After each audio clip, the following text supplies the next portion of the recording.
that. Let's see. Oh, there you are. Okay, I see you, Ed. Yes. And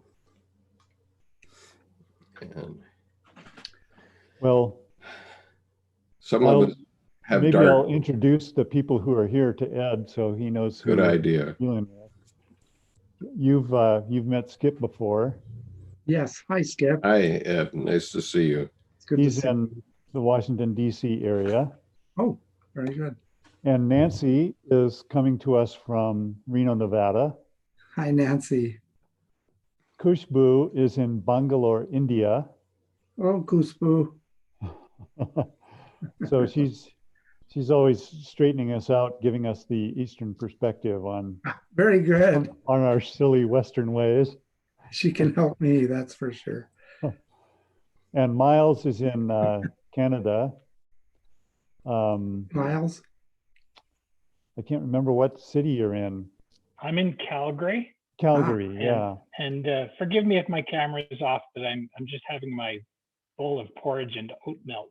So I will listen in.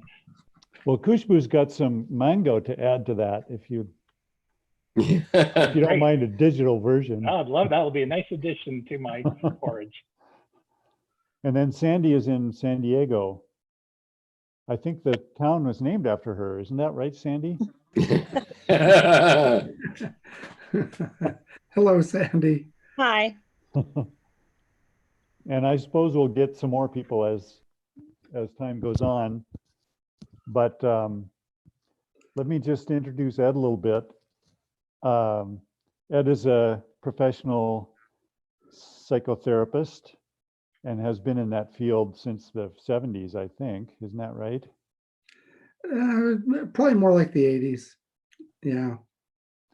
So Ed is in our local Jungian study group and has been for, geez, as long as I have, about since the late 80s, it seems to me. And I always get a lot out of Ed.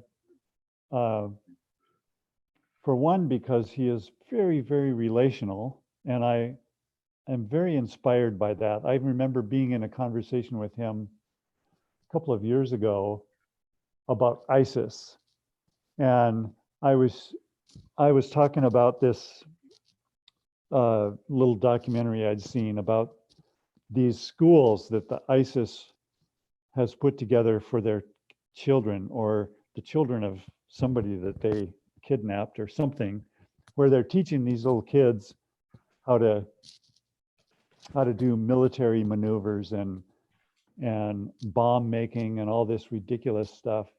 And I was saying to Ed, I don't know how I would try to relate to these people because they're not operating like human beings. And Ed said, well, I would do what I do with the rest of my clients. I would just listen to them and say, you know, tell me your story and what you're trying to accomplish. And to me, that was a real revelation that, you know, we are all part of the same species and we all have our bizarre stories and our mythologies that formulate our view of the world. And what it takes to understand each other is, first of all, just listening and finding out where a person is rooted in reality. So that's been really meaningful for me. And another thing that it's kind of the reason why I wanted to have him address the group is that he has a real good perspective of the psychotherapeutic industry and what is going on in that world. And it was kind of a surprise to me to realize that Jungian thought does not go very far in that universe. And so that's always been a real item of interest to me personally, just because I find Jung so inspiring and so true to the human spirit that it's hard for me to understand why Jungian thought is not more prevalent in that industry. So anyway, you can take as long as you want. Just go ahead and talk to us, Ed. Tell us a little bit about yourself and your interest and what's on your mind? Well, thank you. It's really good to see everyone and people I haven't seen before. It's really nice. Yeah, just to kind of follow up on what you said about psychotherapy as a whole, Tim, is, when I first started and first became interested, uh, even before I had any aspiration to be a therapist, I was very interested in psychological issues. And I think I read Jung for the first time, I believe I was 20, and was really amazed by it. It was Man and His Symbols was the first thing I read. And I read it completely again about 6 years later, and I look at it every now and then. And I also had a really good grounding in reading Freud as well. And so these are really basically the two, what I would consider seminal schools of psychodynamic theory, psychodynamic mostly referring to the idea of an unconscious. And of course, the various branches of those schools sort of sprang up, that, and almost all the people who were doing that springing up, like Fritz Perls with Gestalt therapy is a good example, were really raised in sort of a psychodynamic school, and it's really clear from his work how much it owes to that. And part of it is that as psychotherapy generally became less stigmatized and more mainstreamed and more therapists were needed, there, quite honestly, I think were a lot of people who didn't exactly know what to do with this idea of the unconscious and how to make sense of it, and to begin to organize ways of understanding it. And they sort of began to seek to do work more and more strictly within the realm of pure sort of consciousness and behavior. So behavior became the primary focus, not the significance of the behavior. That was not a focus, because the significance, of course, is probably unconscious by and large, or at least have an unconscious component. And I don't think that the early folks in psychodynamic work did themselves a lot of favors either, in terms of being sort of popular. I never was very thrilled by a lot of what I learned. I did end up being probably more Freudian focused in some ways, in terms of using theory, although I borrow liberally from both. That people didn't really exactly know how to deal with that, and they didn't feel comfortable with it, and they could work with what they could see empirically that was right in front of them. They didn't, they distrusted, or maybe what didn't have an affinity to look at the scaffolding of what is right in front of them, how this evolved and sort of came to be, and what the dynamics were that pull it into this moment. So it became a much more psychotherapy since the 60s, and acceleratingly up until these days, has become less and less bothered by questions about the unconscious. So it's become very much more specific and what I would call symptom-focused. Here you're depressed, so you should exercise, you should eat well, you should sleep well, and you should do this, that, or the other that'll help alleviate those symptoms. Generally, in my opinion, missing the whole great purpose of depression, which is to wake up, and that it's coming to grips with life itself. And depression is a very, very realistic response to that movement, regardless of one's upbringing.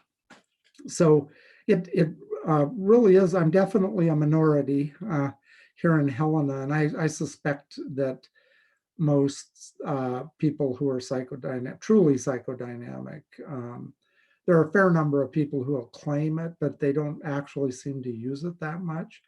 And when I say I pretty much come from that all the time.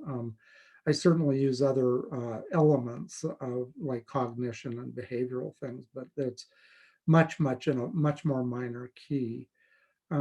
So yeah, what we're doing, I mean, I can count maybe, let's say 3 therapists in a community of probably close to 200 therapists. That there are 3 of us, I would say, who really truly do psychodynamic work. So it's very much a minority. Um, when I went to graduate school, which was in the early 90s, Jung was never mentioned in 2 years. Freud got 1 hour. That was it. I was the only psychodynamic student there, and there were 0 professors who were psychodynamic. So and not even talk about Freud. That's astonishing.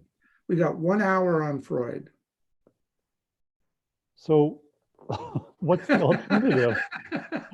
I'm If you're sorry. talking about the psyche of the human personality. Yes. If there isn't Freud or Jung, what is there? There's just behavior. There's just behavior that we address. There's maladaptive behavior. There are a lot of therapies don't even deal with feelings. One of my professors when I was in graduate school said, if your client cries, your session is a failure. Yeah. Cognitive behavioral I therapy. said if a client cries, therapy just started. So I'm sorry, what did you say, Sandy? And the cognitive behavioral therapy world and it has to do with insurance companies because it's short term. See, long-term therapy is not going to work with insurance companies. So anything that's long-term is out. Yeah. And I thought that, I mean, that was definitely the sentiment, Sandy, that I heard in graduate school too. So it seemed to me like maybe I was taking a risk in sort of just choosing that thing. But I've been practicing for 25, 30 years, and I've never had problems. I always have a full client load.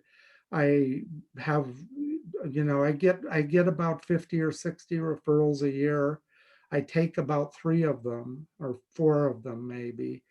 So, I mean, I don't have any problem looking for work. And part of it is, what's happened is shorter term, and insurance definitely has had a lot to say about that, sort of moving people into shorter term therapies. Well, I mean, one of the things that the shorter term cognitive behaviorism especially did was, and they were really smart to do this in a marketplace kind of way of thinking about things, was that they did a lot of studies, to outcome studies on results that you could get from it. And so and of course, every therapy works. It's to what extent it is, and it probably matters more who the therapist is than what they're doing anyway. But they were in that early, and so they really carved out a niche as a sort of the brand of psychotherapy as CBT. And psychodynamic therapies were really late to the party on that. I don't think they started doing anything until about the mid 90s. So they were 20 years behind or 30 years behind. And they didn't, and it's very, very difficult to, in fact, it's hard to even get outcome studies now recognized in long-term therapy because they say one of the objections is there are too many intervening variables because it's so long-term, that other things could have intervened besides the therapy, but that can be an objection about anything. Yeah. Ed, you said 20 or 30 years behind. What are you In terms referring of to? just doing outcome studies, research, does this work? Oh, I see. Yeah, because the insurance companies will say, we don't want to invest in something we don't know works. So that's sort of where that went. And could you give me a quick definition of psychodynamic theory again, or psychodynamics? What is that?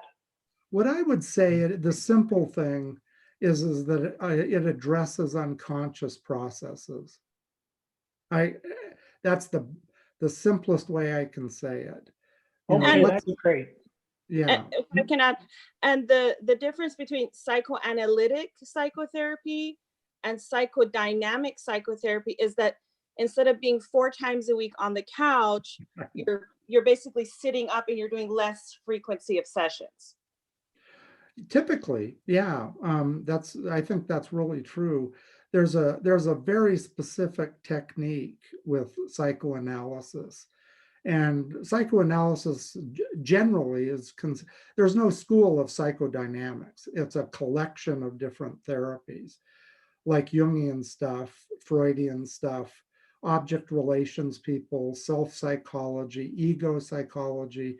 There are a bunch of schools that really fit under this rubric, and psychoanalysis is one of them.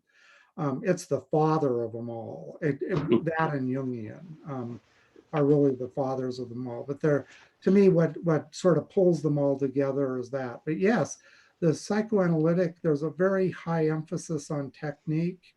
And it's a very, I don't know how rigid it is anymore, but it used to be an extremely rigid process. I think this, to me, is a fundamental mistake. And it's part of the reason why I think psychoanalysis ended up being looked at askance. There are a lot of reasons I just won't go into, but I use Freudian theory every day. Many times a day with myself, with clients, with my relationships, etc. I use Jungian theory every day. It's what you're doing in the therapy hour that may be different. And I've come to the conclusion that there really isn't a school of psychodynamic therapy. There's no such thing. But there are people who bring a consciousness into therapy that is devoted to discovering unconscious processes and brings that into a relationship. Yes. And I think it also depends on the institution and the orientations that they bring together. So if you join a specific school, you might wonder, are they more of the left, the middle, the right?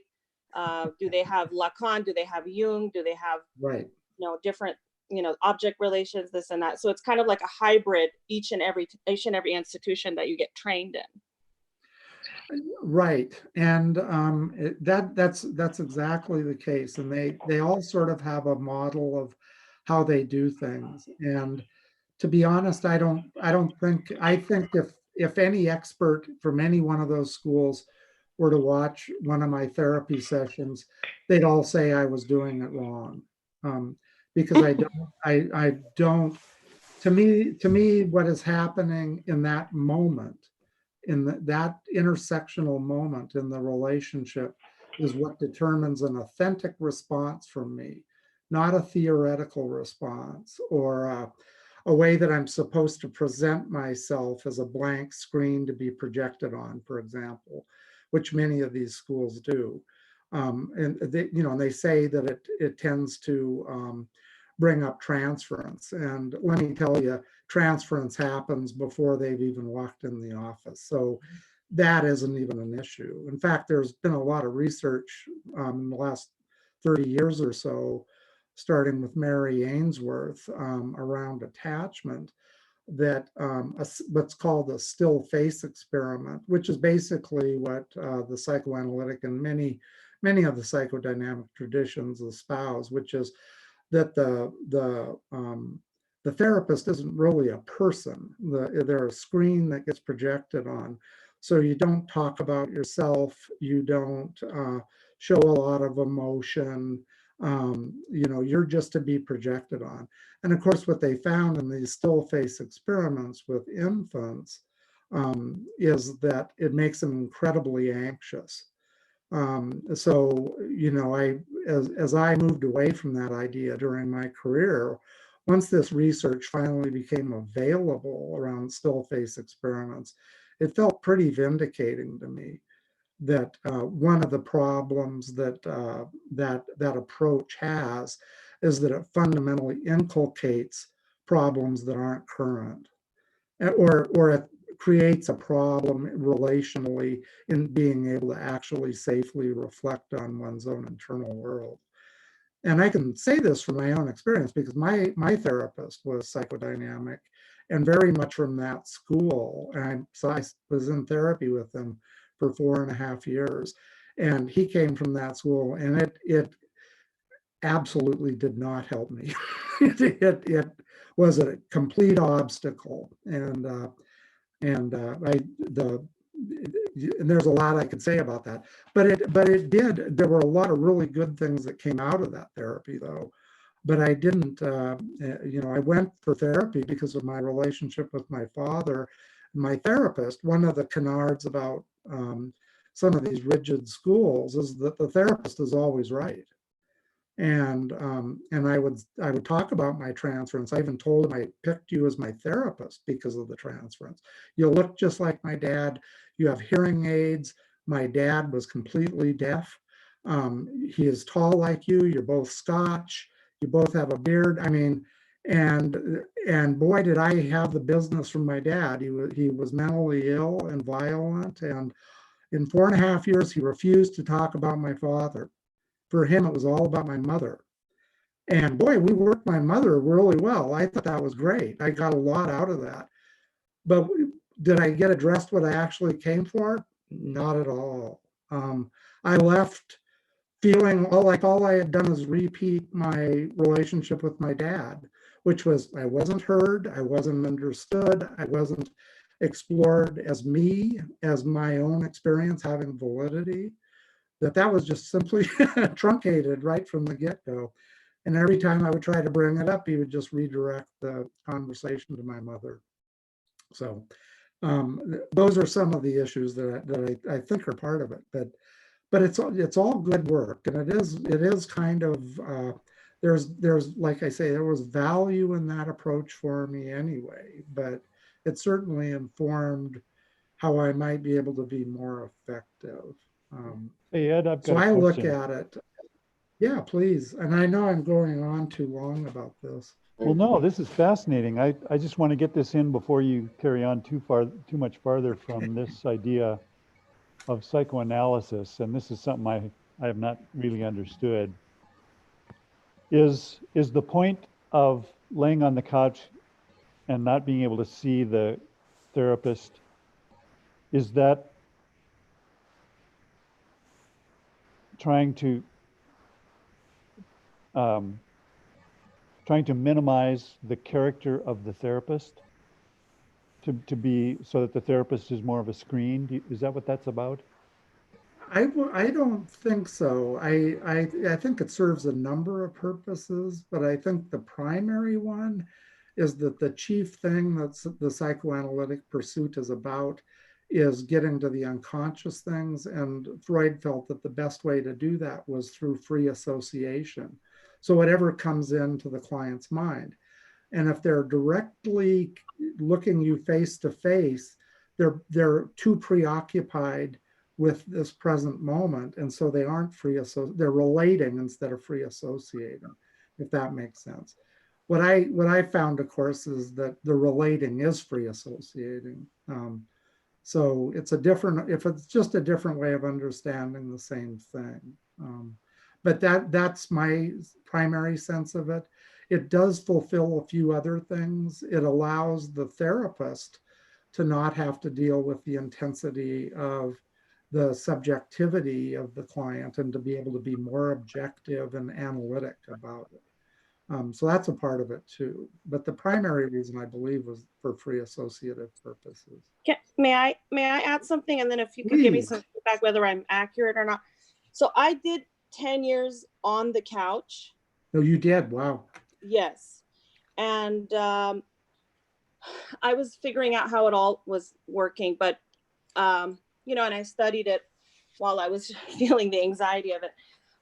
But it does put a person into a more of a regress state, which kind of activates the unconscious more, especially if you had pre-verbal trauma or, you know, experiences.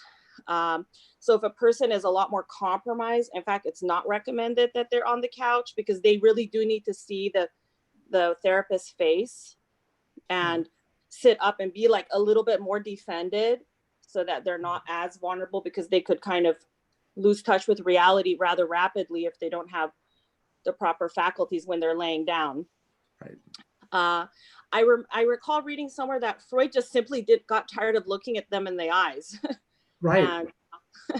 And it just kind of evolved from that. But Right. and I think, yeah, it does evoke that sort of, you know, projection more when you're not looking at them and you don't know where those cues are coming. You don't know where they are. You start thinking it's like the big other. And so it definitely activates that like imaginary other, which is really good data, but it can sometimes be too much for certain people. Right. So which do you do, Adam? Sorry, I might have missed it earlier. Do you use couch? I don't use a couch, no. That takes very specific kinds of training to do that, because there's a whole technique involved in it. So I don't do that. Again, I see, and that is part of it, because part of what happens there is that like you were suggesting, Sandy, is that there's the therapist or the analyst can see the analysand, the person receiving analysis, but the person receiving analysis, the analysand, doesn't see the therapist, because the analyst sits at the head of the couch, so the client's looking away, and what it does, of course, and it's kind of, I think, what you're suggesting, Sandy, is that one way of thinking about it is that it does, and that's, you know, what I was thinking is that Freud didn't like the intensity of the intersubjective connection, and that he wanted to be able to think objectively and analytically more clearly. So he wanted to break that. And all of this, the free association came really with that, even though clients could do that before anyway. And of course, for the subject, the person being analyzed, is they're being objectified. At least their mind is, and by the analyst, and it does, as Sandy's saying, it makes the analysand incredibly vulnerable, because they feel their mind is being objectified, and it can induce a kind of sort of like a low-level paranoia that creates this kind of tension and anxiety. And that's sort of the field that the therapy happens in then. It does anyway. It does with how I do therapy. That's part of it. But it leaves the person with this feeling of like being in relationship, but simultaneously being in limbo. And so that's a very anxious position for most people to be in. They feel very exposed, very vulnerable. And so it does lead to being able to sort of reflect on and evoke unpleasant feelings, memories that sort of are related to similar states, etc. You look like you were going to say something, Tim.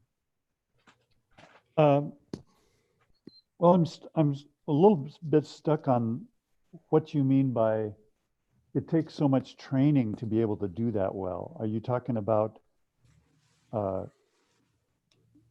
being able to manage all of that free association? Or what? Well, it's part of it. Yeah, it's, you know, I mean, there's psychoanalysis. I think it still is, but it might not be. I think maybe I heard this had been changed. But it used to be that in order to become a psychoanalyst, you had to be analyzed yourself. And that was really the primary training. But there was, of course, you know, needed to be grounded in analytic theory. So like in dealing with that free association as it emerges, or anything else for that matter, is to be able to have some of that theoretical scaffolding of how to interpret or understand what the free association is connected to. And Jung, the timing of the interpretation, yes, is, it could either make or break the patient. right, absolutely. I probably spend more time, I'm not super conscious of it anymore, but probably my biggest training in doing therapy with clients is just what you were talking about. It's timing and what Freud called dosing. So it's when you do it, what sort of state is the client in terms of being able to be receptive to it, and vulnerable to it, and what is the state of the relationship, the therapeutic relationship, that I can sustain the movement through this interpretation or reflection so that we can begin to integrate or to modify. I work with my client on the meaning. I don't just say, like, you know, it's not like Moses and the 10 Commandments. I say, well, I wonder if it isn't related to this, this, this, and this. Or that reminds me of this. I don't say this is what it is. I very rarely say that. And it's usually incredibly deep into therapy, and it's not new material. So I am joining the client in wondering about this. That's the beginning of the integration, and even defining what is being integrated. So you're absolutely right. Timing is huge, and the dosing of it, meaning basically the intensity of the reflection, the intensity. It could, and that could be anywhere from the bluntness of it to the dramaturgy of it, et cetera, et cetera. All of those sort of peripheral qualitative elements of conversation and how connection is made through that. So I'm looking at those two elements really all the time. And it's kind of gotten to where I don't really analyze it very much anymore, that it's pretty intuitive now. And so you know, that's that, but that definitely are variables to keep in mind. And there are a lot of things, of course, as we all know, you know, they're the unconscious and the psyche writ large is incredibly nuanced, and we're doing our best in the course of therapy to go deeper and deeper into the nuance of that, at least satisfactorily to the point of exposing the neurosis and beginning the integration of these not as neurotic components, which just means these are two parts of the self that are in conflict, and to not eradicate one or the other part, but to bring them into much more into harmony, into an integrative state where they both lend very important aspects to the personality or to the psyche's functioning at large. We don't restore wholeness by amputation. Right. So, Ed, I'm wondering if one reason, I want to ask, and whether it's in your consciousness about this, I'm wondering if one reason that psychodynamic theory isn't really covered by most therapists is because there's a perception that some of these things are covered by religion. And specifically, a couple of things I'm wondering about are, how is it that you and Tim go to a Jung group at a church? Right, how did that come about? And let me, I want to specifically read a quote from Jung to you, and then I'll let you comment on the whole ball of wax here. This is from C.G. Jung, Psychological Reflections, and it's about 1,000 quotes that were picked out by Yolanda Jacobi and R.F.C. Hall. And so on page 336 of this book, which is entitled The Way of God, there are many quotes, but this is one. For thousands of years, the mind of man is worried about the sick soul, perhaps even earlier than it did about the sick body. The propitiation of gods, the perils of the soul and its salvation, these are not yesterday's problems. Religions are psychotherapeutic systems in the truest sense of the word and on the grandest scale. They express the whole range, wait a minute, I lost my place, the whole range of the psychic problem in mighty images. They are the avowal and recognition of the soul, and at the same time, the revelation of the soul's nature. From this universal foundation, no human soul is cut off.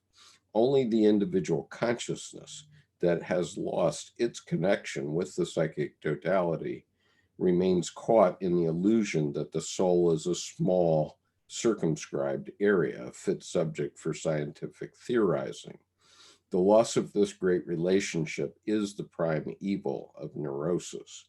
And that came from Civilization in Transition, chapter 10, paragraph 367, from an essay entitled The State of Psychotherapy Today.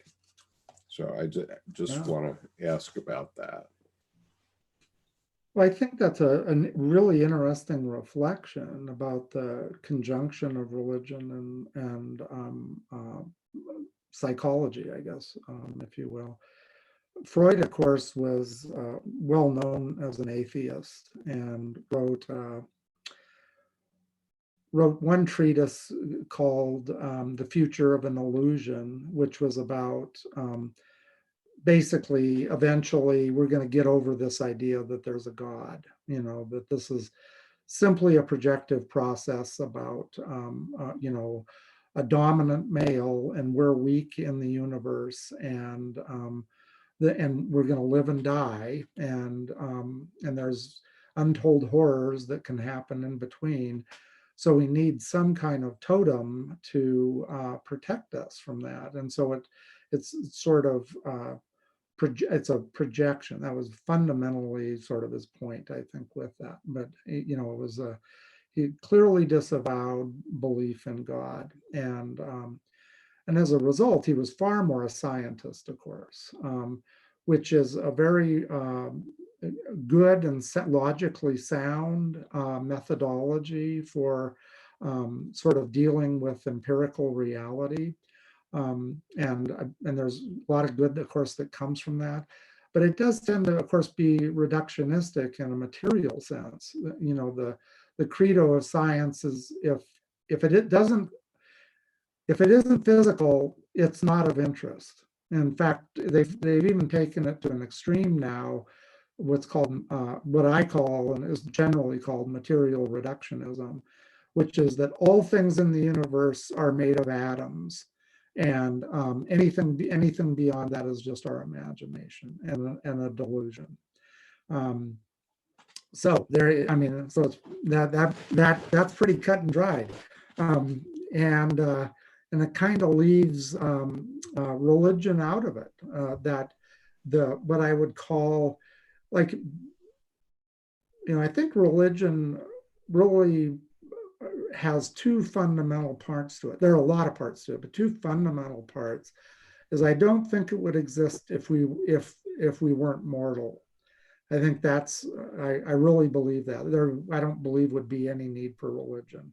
Unless, do you believe that the psyche is real? I believe we can make a lot of hay with it. What I would say is that what the psychodynamic theories and approach and instinct is another way of talking about it, is it's making meaning. And meaning is not an empirical project. You know, I mean, this is how it feels, this is how I experience, this is how it orients me, this is how the universe and I begin to reveal myself to me. And it's based on the meaning of this, that, and the other. And that's why, you know, when, especially after Darwin, but it did start somewhat earlier than that, but there's this sense that creates this reductionistic sense of being human. That, you know, Tim and I did this thing on AI a few years ago. And one thing that really kept striking me was that people couldn't tell the difference. It was sort of like, we have these machines that are so much like people. Isn't that amazing? I guess we don't need people or something. And my sense of it was, if you can't tell the difference between a machine and a person, you probably don't have any business being in this conversation because it is a psyche that makes such a big difference. And the psyche is organic by nature. It can do linear processes, but it's this thing about religion, which you're talking about, and the thing about therapy, is about uncovering meaning, and life becomes more and more meaningful. And in a material reductionistic way, life becomes less and less meaningful. And the irony, of course, is that there's a big reaction, like Dostoevsky's character in Notes from the Underground, who said, if I'm compelled to be determined in a material way, I will go mad, and I will do it to prove I have free will. So it's sort of like we have this thing where we really feel, people who are connected to their feelings and not just their intellect can feel the noose tightening around them when they are exposed to material reductionism, and that is their psyche recoiling. You know, of course, Jung believed that psychology was really about experience. It's not about something that you can handle statistically. Right. Yes. He was against statistics, and right. I came from a statistic MBA, 15 courses in statistics by different names, and when it failed me horribly in 2008, it really woke me up.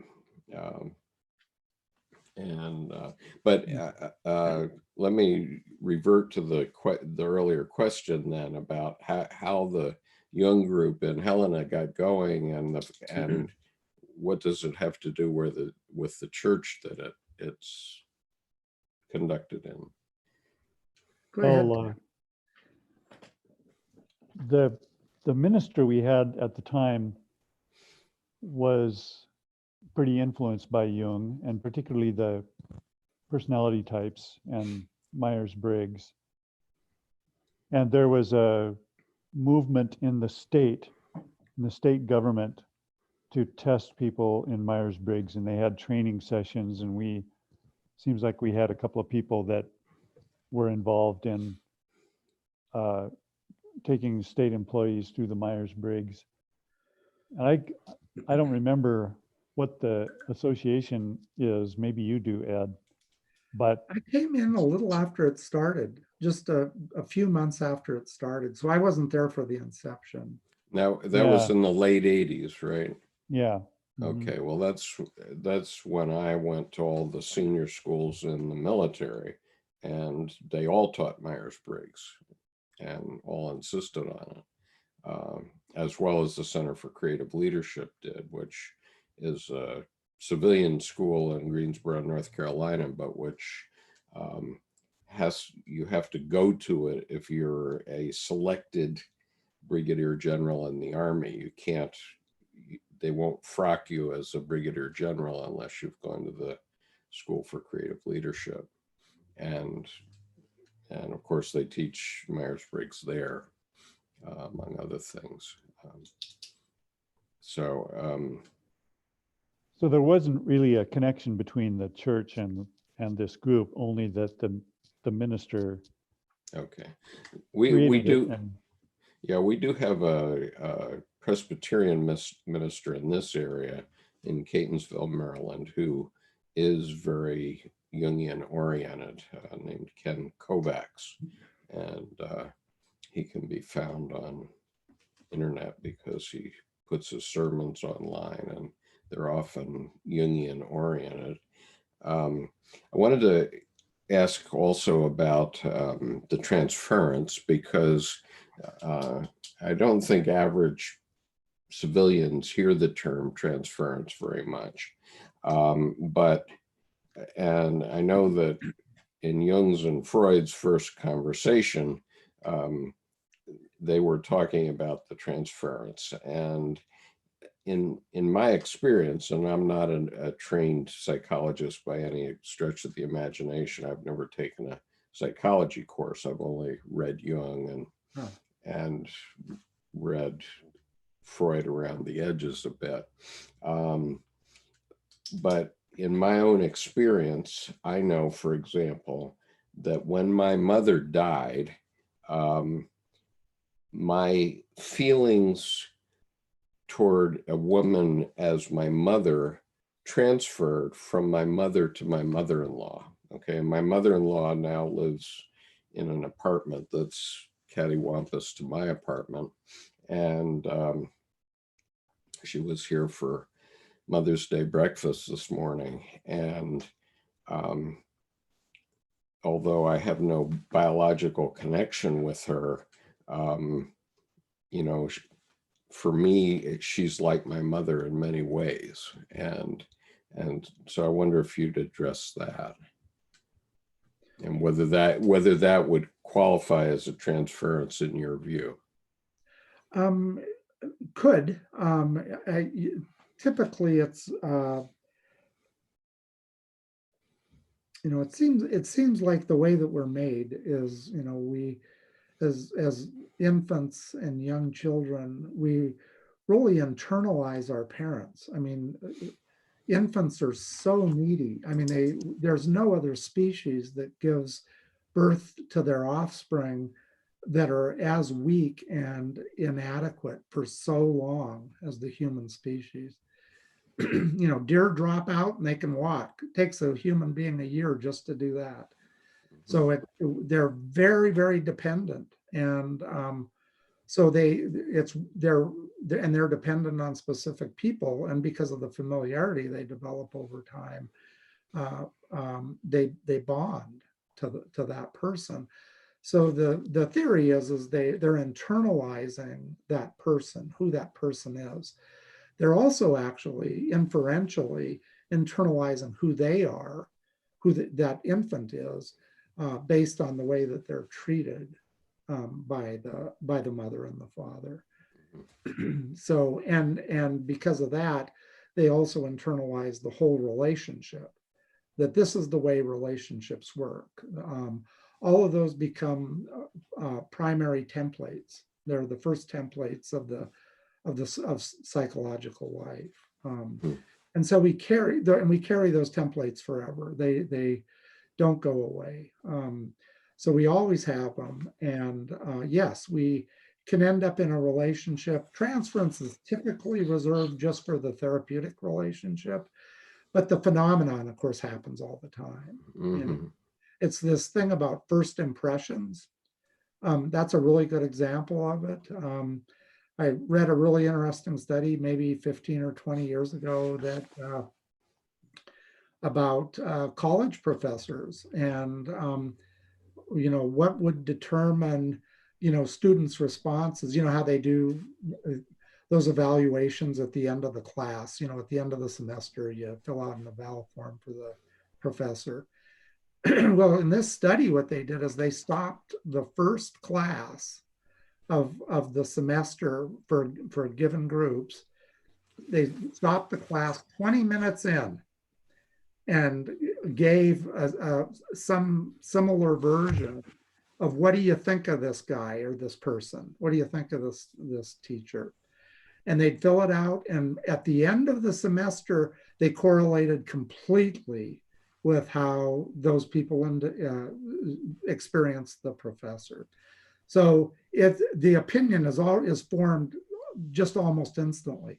And how else do you sort of understand that if it isn't transference?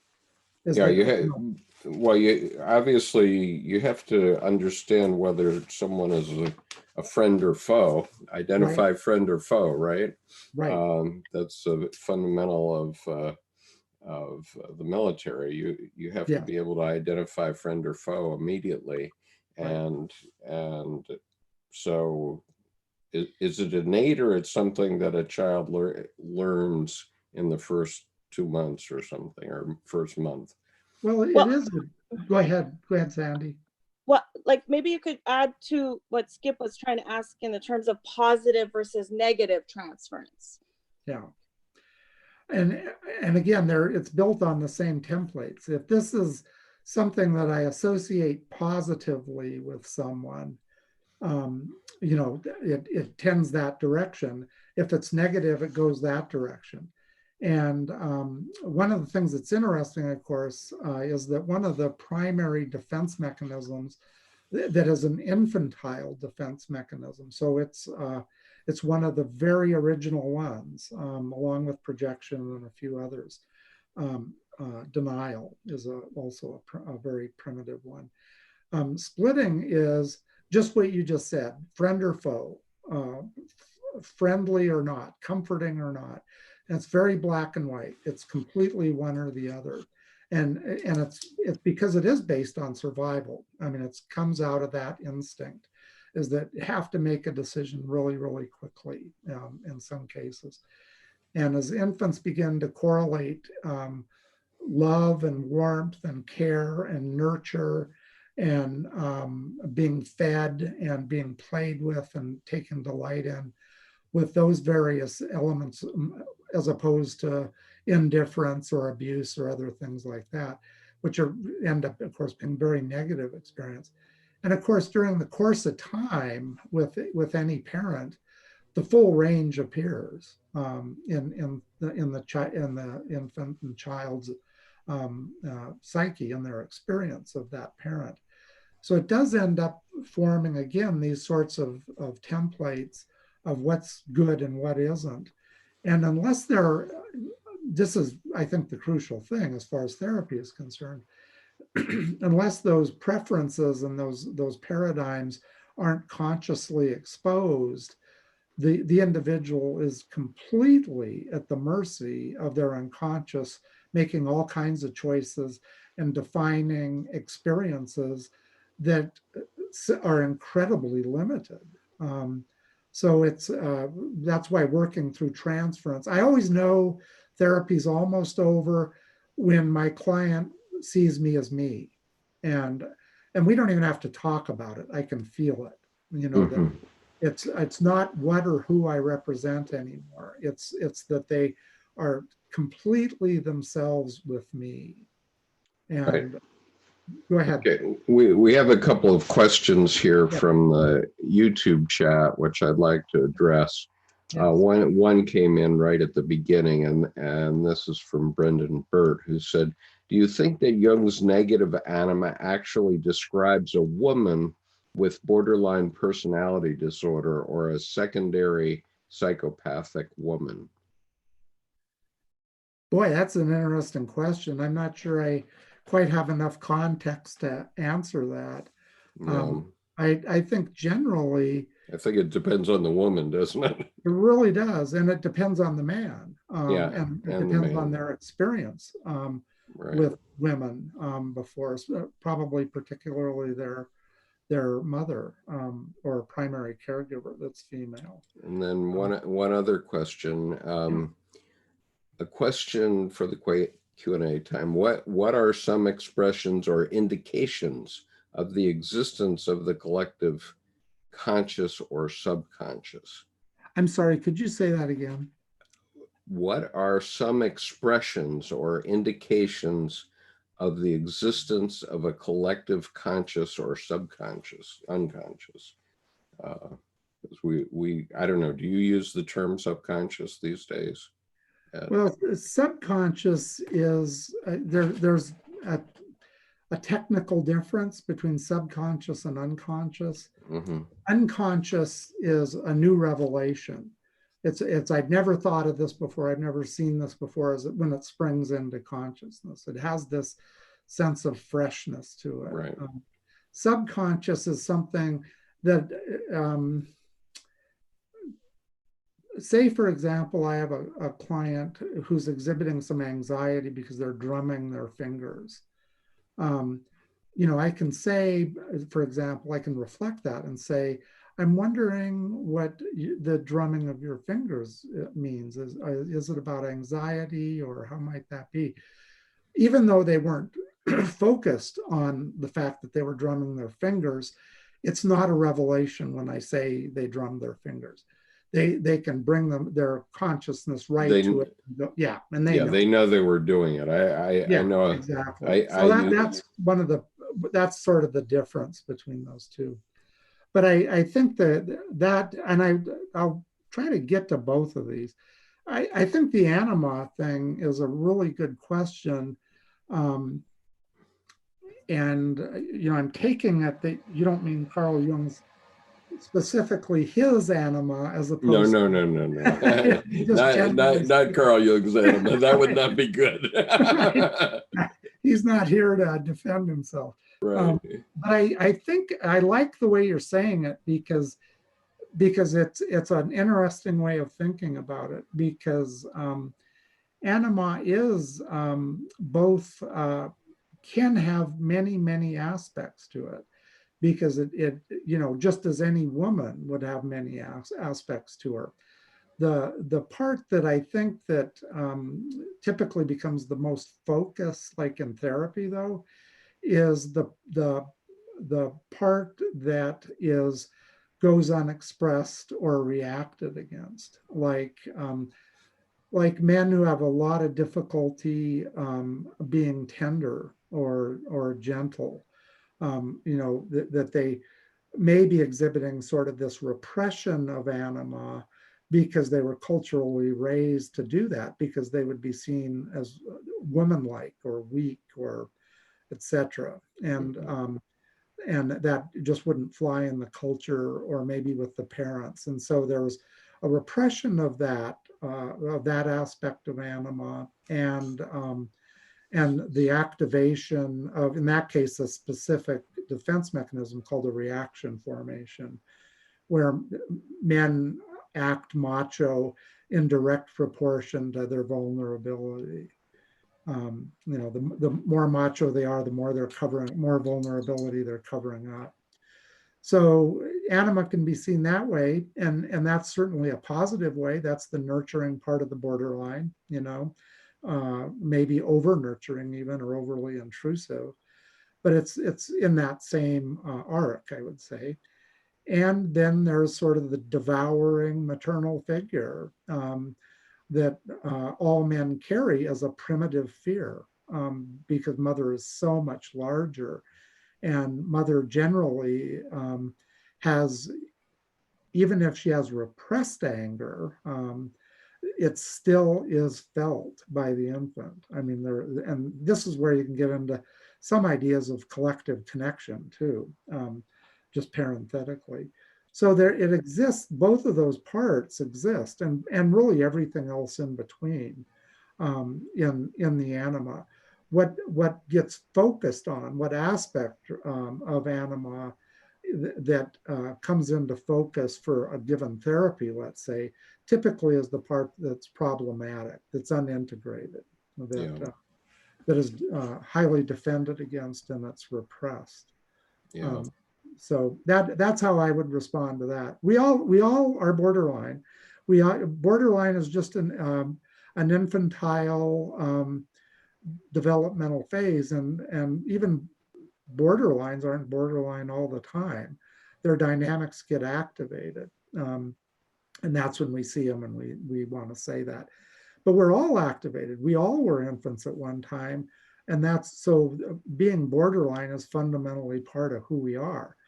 Hopefully, we're able to develop psychologically beyond those elements of fixed developmental states, that we can resume our developmental progression psychologically. That's really what therapy is about, in my opinion.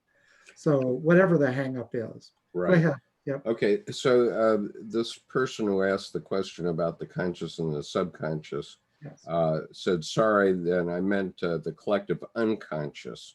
So do you have... I'm thinking about, in the answer to that question,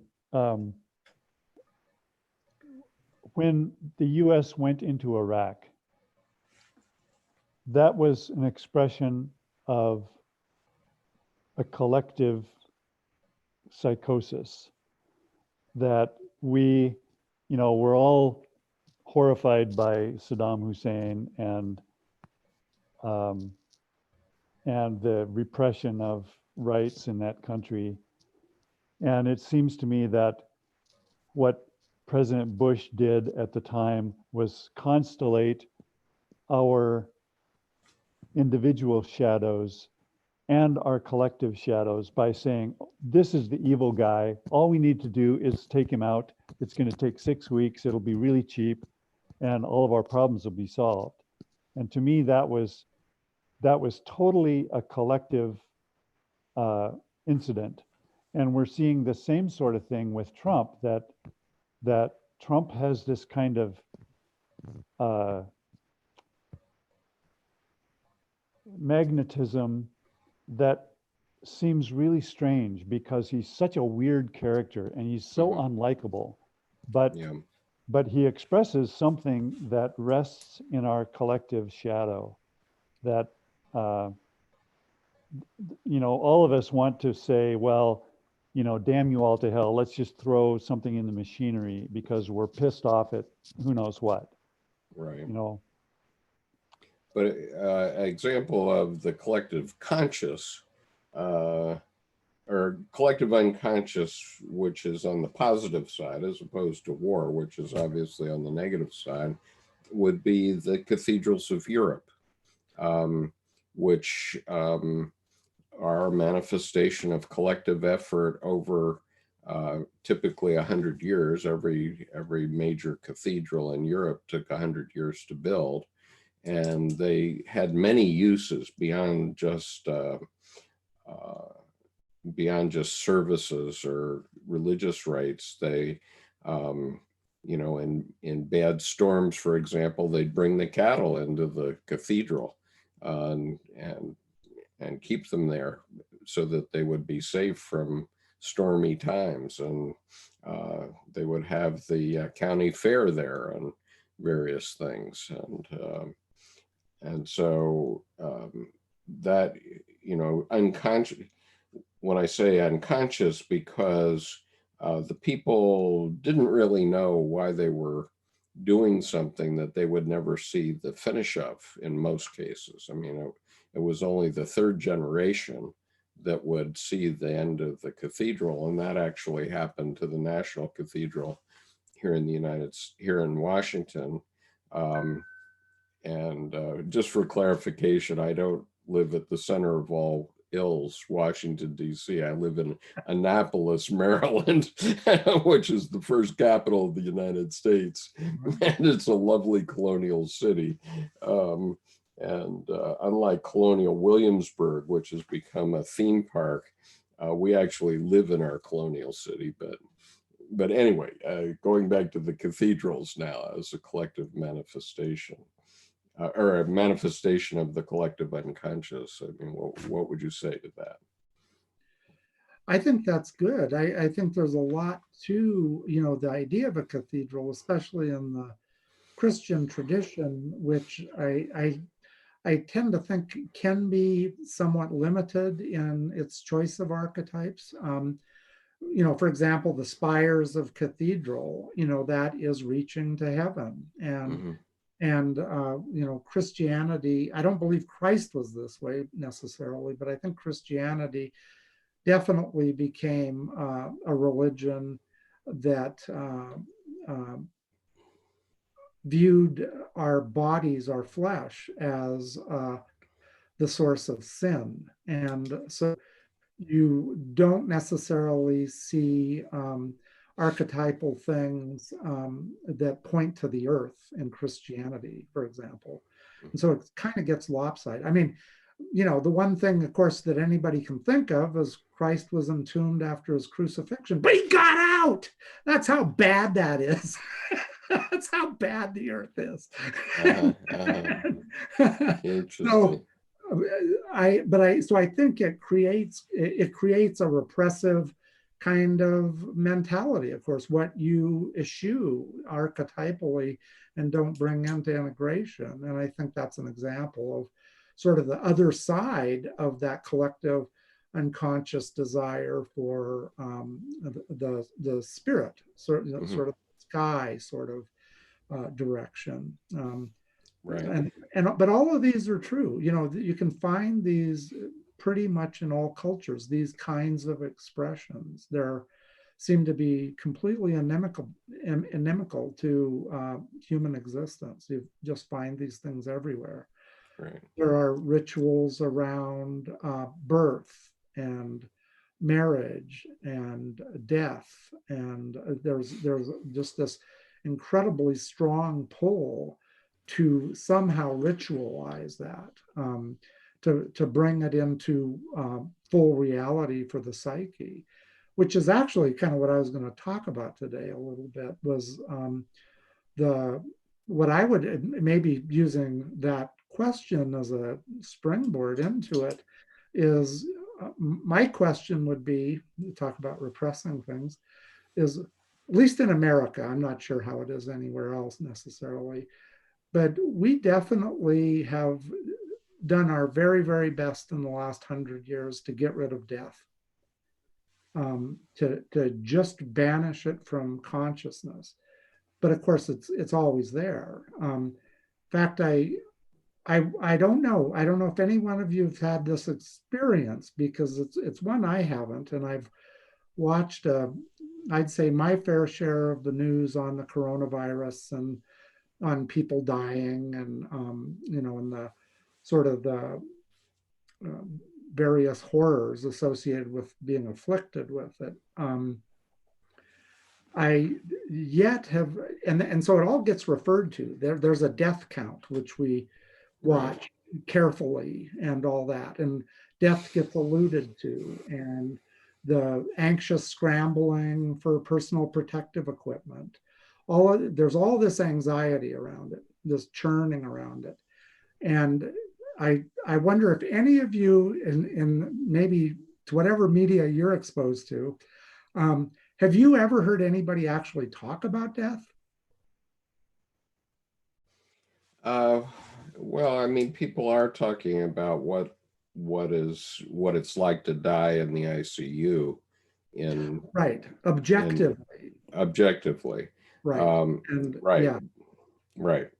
And so my sense is I'm talking to that. Yes. I'm also maybe even primarily talking subjectively. Go ahead, Miles.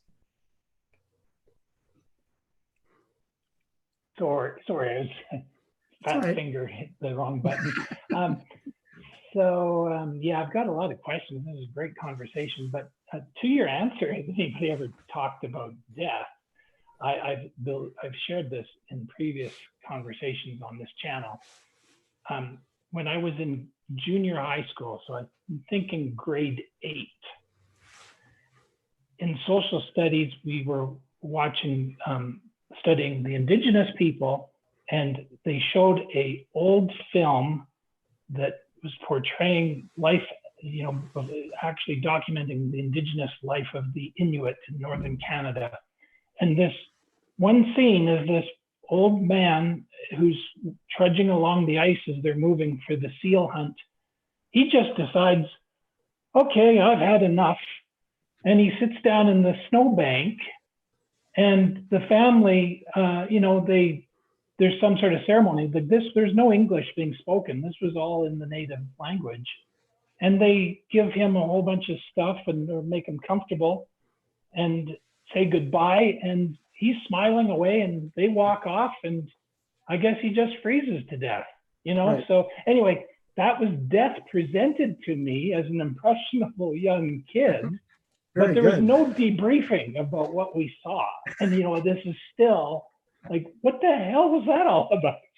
And I'm slowly coming to terms with, it's because we have some kind of a hang up about death in our culture. Yes, absolutely. I mean, it's conspicuous by its absence.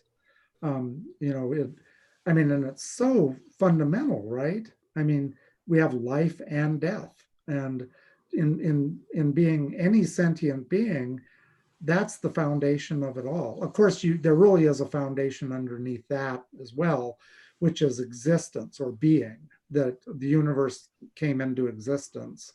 And we came from that existence. So there is a foundation even under that, in a way of speaking. But from our subjective experience, life and death are the bookends of everything. And it's amazing that we don't really talk about either one of them. We talk about life in optimizing ways, how to have a happy life, how to avoid having a not happy life, and all that. And what I want to say is that this is sort of, I believe, the conversation about coronavirus has really exposed our inability to come to terms with the reality of this, the subjective reality of death. That we've lost our compass with that. It's so repressed. And of course, what I would say is that we can't live life very fully at all if we live under sort of this pall of anxiety about death. Right. And it's primarily unconscious. It's repressive in nature.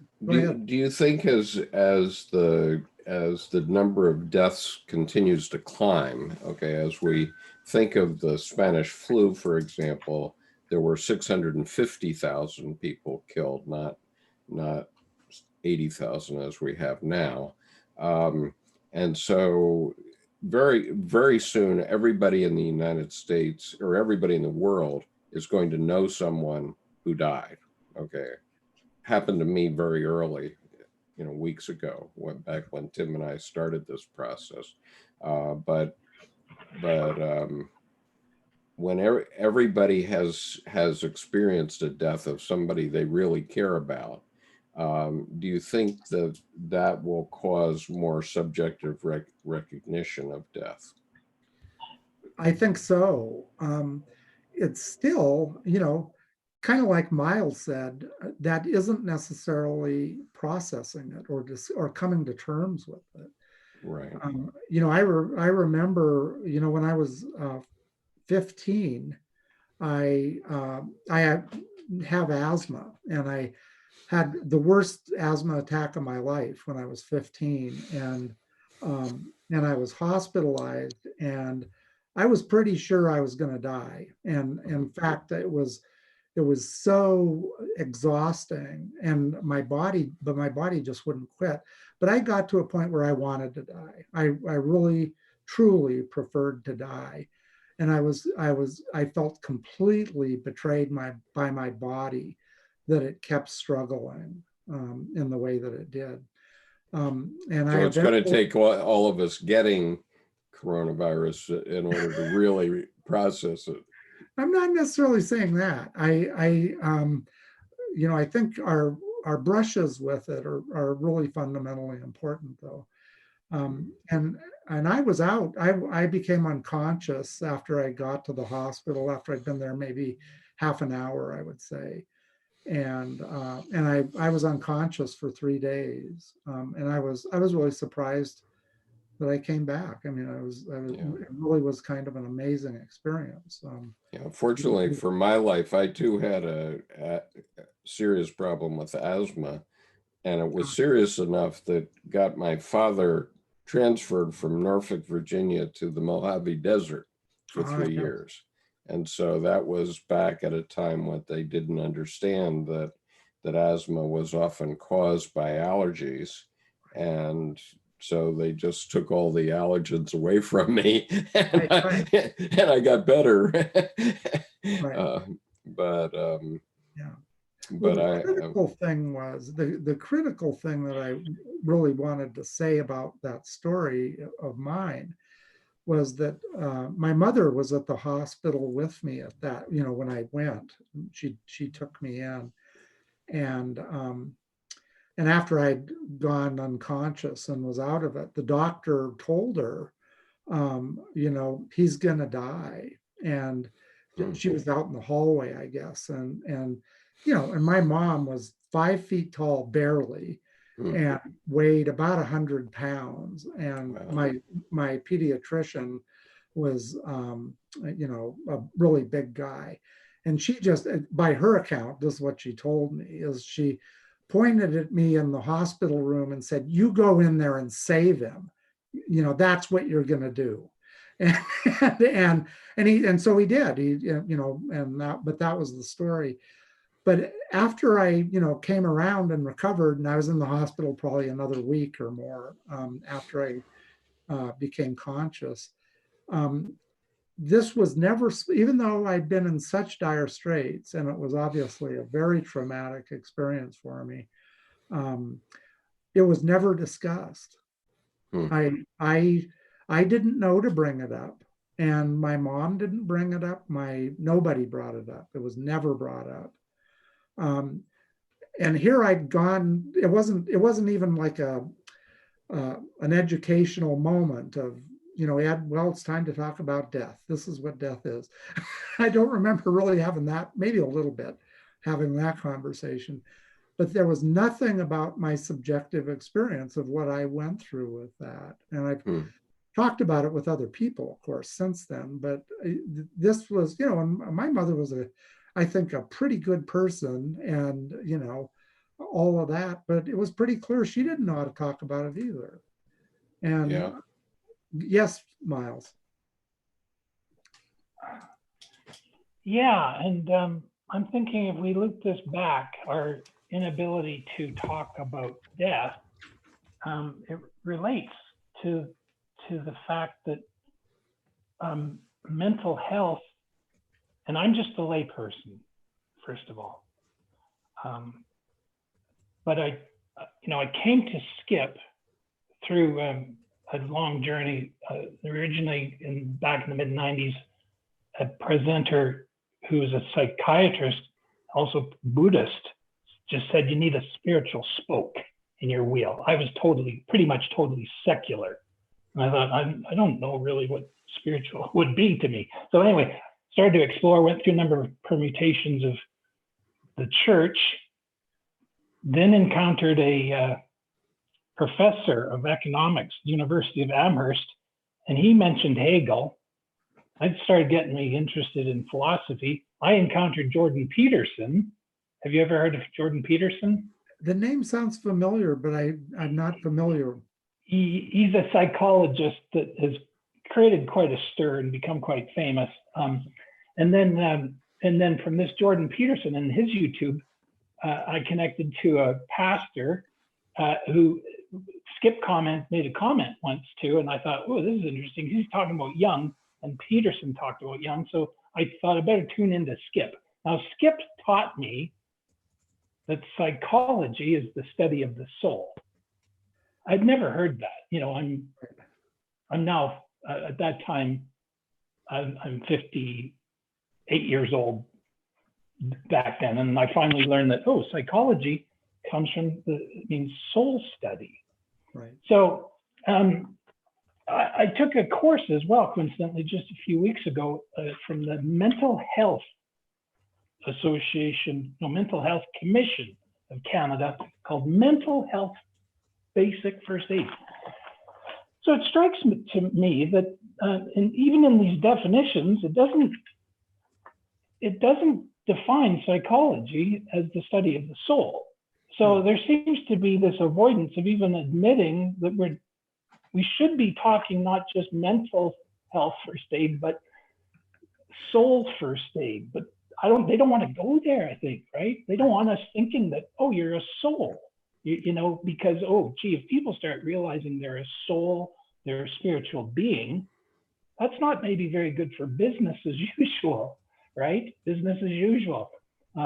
Cognitive behavioral therapy, that's like, to me, I'm just thinking that's stay at your workstation therapy, you know, if we could say that. Right. And, you know, they don't question the systemic issues. We only acknowledge your cognitive dissonance, not your spiritual dissonance.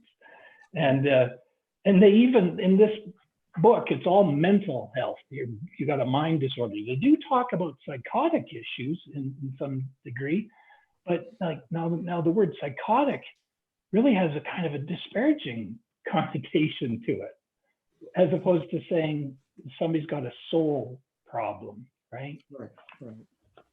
So anyway, I'll just wrap up to say, you know, I can see how this works in the workplace too, because I once, in a previous career, one year I get an exceeds expectations, I get a nice plaque for my wall, I get a radio, and then the very next year, I'm less than satisfactory. Oh, isn't that interesting? How'd that happen? How do you flip? And then they are actually saying, well, you know, you're going to have to, we'd really like you to sign up for this counseling or whatever they called it. You don't have to. Well, I said, well, I'm not. You know, I don't need a corporation telling me something's wrong with my thinking. You know. So anyway, I'm kind of ranting, but this is really stimulating a lot of thought. Thank you. It makes me wonder what it would be like to have a society that had hospitals for healthy people. A place where you could go when you're just feeling like, oh man, I'm not where I want to be. I want to be somewhere else. I need a little bit of direction. You know, I think I'll go to the hospital for healthy people and see if they can give me any direction. Yeah. So I want to go around the room and see who else in the panel wants to speak. Just a moment, Idris, and then there are a couple more questions on the YouTube chat, but let's cover the panelists first. So Idris, you're up. Thank you. I often question about Abraham Maslow's levels of final self-actualization. And I know a lot of spiritual people who actually jumped from like the bottom straight to the top, or from the second bottom straight to the top. And I did not come across some research kind of refuting Abraham Maslow's his pyramid is so popular that I guess people wouldn't write against it. But I just wonder what Carl Jung would think, or you would, and especially how you think about it. Like it's often an aspiration, especially for younger people who are already like in some way disadvantaged, or they haven't gone through all the steps. But this story of great heroes in the society, and sometimes people who don't declare themselves as heroes, but others already see them, their impact and all that. Today, the health workers, and sometimes in families, their mothers, fathers, brothers, sisters who do a lot. So will self-actualization be possible if one doesn't just go through all those steps of the pyramid? I'm sorry, could you repeat that last piece? Will self-actualization be possible if one can actually understand one's own psyche very well and work through it without actually going through all those steps of the pyramid where there's social security and love and this and that? Just like you reach self-actualization and then you start working from top back to bottom and help others and all. That's a really interesting question. My hunch would be is that it may not be totally apparent, but they may have sort of done some integration on those in-between steps anyway. And at any rate, I mean, like, I'm a lay and trusted Dharma teacher in the Soto Zen Buddhist tradition, and one of the ways of understanding enlightenment, for example, is that the hallmark of it is that it's a realization in a moment, and it can happen in any circumstance. There are instances that are kind of anecdotal, but I still hear them, of people who hear the Buddha's teaching for the first time and they're enlightened. And this is sort of and it's not as though they leapt from one thing to the next. It's just that maybe that one piece that was missing, and it could have been anywhere on that hierarchy of needs, is suddenly is filled in, and there's this sense of the totality of things, and that's possible. And I certainly think that there are, and have known, people who are basically homeless, who have significantly more than one would guess in those subsequent steps. So, the idea of having a secure place to live, for example, trumps other things, isn't necessarily the case.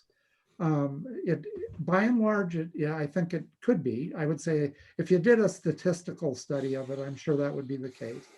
But I don't think it's limited to that at all. That people are very capable of making huge leaps into becoming intimate with reality, which is what I would say enlightenment is, or self-actualization is. They may be similar terms in a lot of ways. I think that Dr. Jung, I think Dr. Jung would say that, yes, you're going to actualize, whether you touch all the bases or not, because if there's something important that hasn't actualized in your psyche, it's going to insist on coming out and be experienced. And that's why an oak tree knows how to become an oak tree, exactly that. Or a flea knows how to become a flea, right? It actualizes itself as a flea or as an oak tree, and so that is also in you. A sheep knows how to become a sheep, a snake knows how to become a snake, and you know how to become all you can be, to coin the term. And so if you're not actualizing something that your unconscious thinks needs to be actualized, it's going to come out one way or another. And I don't think you have to worry so much about touching all the bases, because few of us are going to be professional baseball players, maybe, but you have to be thoughtful about what your psyche is telling you want to be. Is that fair enough, Ed? Yes, thank you very much. I think because that's where it can help to have someone who's versed in unconscious processes, for example, and able to notice things like that. Because I tend to view how my role in therapy, for example, is all I'm doing is looking for the stuck points and shining light on them and getting out of the way of the natural process of that person becoming who they are. I really think it's limited to that. It's not about me being, some great therapist. That just doesn't even figure into it. What figures into it is the relationship being able to bring to consciousness these very things that you're referring to, Skip. Is because otherwise, Freud came up with this great idea that I like, is called the repetition compulsion. we're all kind of familiar with this, the old saying, to keep doing the same thing over and over again and expecting a different outcome is the definition of insanity. Well, it's also the definition of the repetition compulsion. And what it is, I think, is the psyche's innate insistence, like you're saying, Skip, on bringing this, I'm going to set up these conditions again and again and again so that something can reveal itself here because I'm stuck on this. And all we have to really look at is anything that we do that's patterned. And we can realize how seduced we may be by a need for certain things to be a certain way or whatever, that we really aren't exactly in the moment. It's like we've pre-programmed our life and we're just sort of pushing the buttons as we go through it. And that isn't living, that's, Yeah. Well, that's, speaking of anima and pre-programming, I'll just share a screen here very briefly. This is my anima, and this is my mother at age 18. And the point is that I had a lot of issues seeing women that more or less matched that template of the long brown hair and dark eyes type thing. Maybe that was all it was, but all of a sudden I'd go, that's the woman for me. Except if you do that too many times, you really start to get in trouble in life. that's right. Yeah. Yeah. And I think it's knowing that so that you can sort of penetrate, if you will, the archetype. That archetypes are sort of one way of looking at them. There are a lot of ways of looking at them, but one way of looking at them is that they're like a cardboard cutout. They're two-dimensional representations of whatever they're representing. And they're that and nothing else. So they're highly unintegrated as a rule. I mean, there are archetypes of integration, and still those are abstract sorts of things. They aren't, as Jung would say, and I would really agree with, is they don't really sort of exist, if you will, only as they're manifested. So it's but we see them manifested all the time, and these are unreflected on states that are part of the collective unconscious that get activated at various times in our life, like what you were just describing. Right. So part of what we're doing, one thing, for example, would be to recognize I have this archetypal tendency. Like my anima, one very fundamental part of my anima as I experience this part of me being projected into the world on women that I too begin to develop a romantic interest in is Sleeping Beauty. And it's a myth that really fits. And I recently had a dream about that. I won't go into it, but that really was great. Really, really amazing. And very freeing, very extremely freeing. But these parts, are the reason why they look two-dimensional to us is because they're repressed. They aren't actually actualized or realized, where we can feel inside of them, that we're subjectively situated with them such that we feel this, that, or the other. I mean, we can take on certain archetypes when we're in rage or despair or joy. Those are obviously very possible too. The difficulty or the thing with it is being consumed by it. So if I have, I have a weakness for people who follow sort of the Sleeping Beauty sort of paradigm.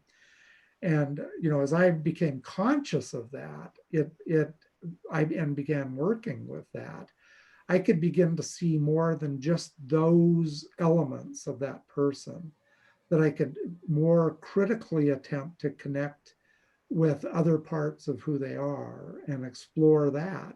And that often would give me something entirely different. And now I'm dealing with a real person, not one of my projections. Yeah, that's how when the honeymoon's over. That's right. When That's you it. figure out you're actually married to this woman, not the one you were imagining. That's right. And then it takes on this whole painful thing of not imposing who your partner's supposed to be to match up with an archetype that's just simply being projected, but being able to engage in full reality and that's not limited to projection. Yeah. Then the self begins to expand, and ultimately, I think with this, and I thought this when you asked the question about Maslow, is that, it's called self-actualization at the top, and in Buddhism, and in, I think what we also could talk about in many religious experiences, is actually not self-realization, but realization of the myth of self. Okay. And right. Go ahead, Skip.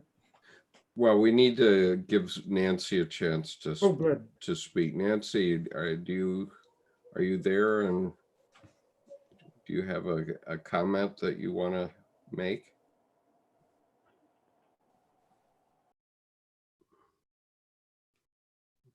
I guess not. Kushbu, how about you? Are you? Kushbu has been with us twice in her day, because we were on at 10 o'clock last night, my time, but that was 7:30 in the morning for her.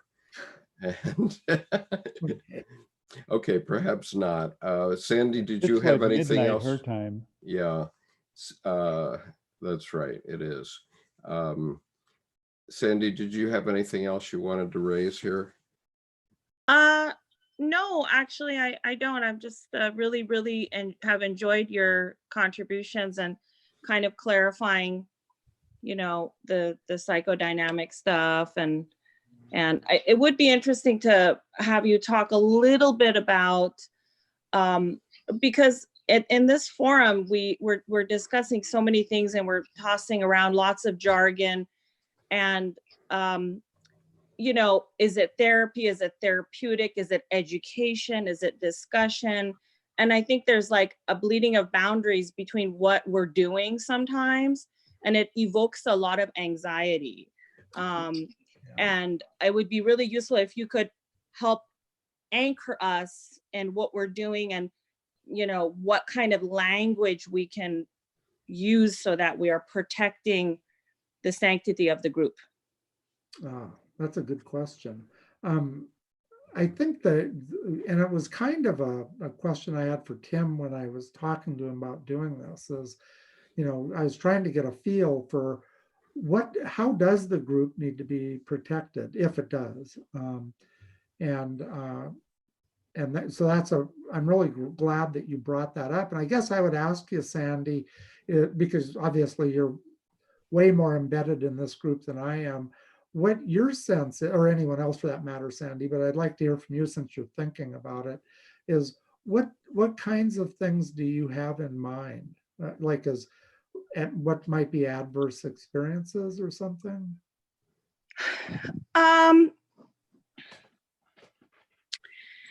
Well, I'm seeing two different perspectives. I'm seeing, for example, my perspective, because I happen to use a lot of jargon, and I'm a clinician.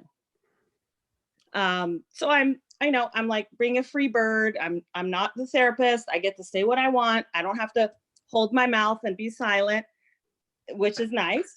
And then I'm also seeing, issues with like time boundary and space boundary and things like that. And we're purging a lot, we're sharing a lot, we're divulging a lot. We're using a lot of Jungian language, maybe not so much of the other, maybe not so much Freudian language, except for when I kind of showed up. And so I think that we want to make sure that Tim feels that he's doing right by the group and creating the proper boundary. So, you know, sometimes he'll say like, oh, we're not being therapists here, you know, we can't use that language.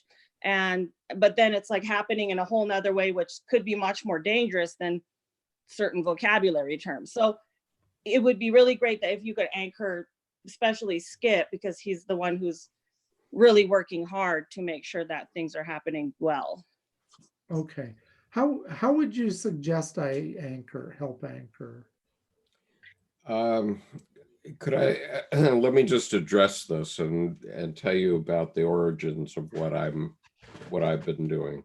I've never had psychotherapy, and I've never taken a psychology course. Okay, but over the years, I've been studying Jungian psychology about the same amount of time as you have. Okay,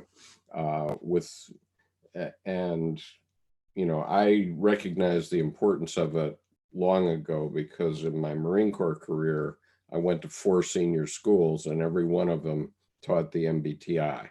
Okay.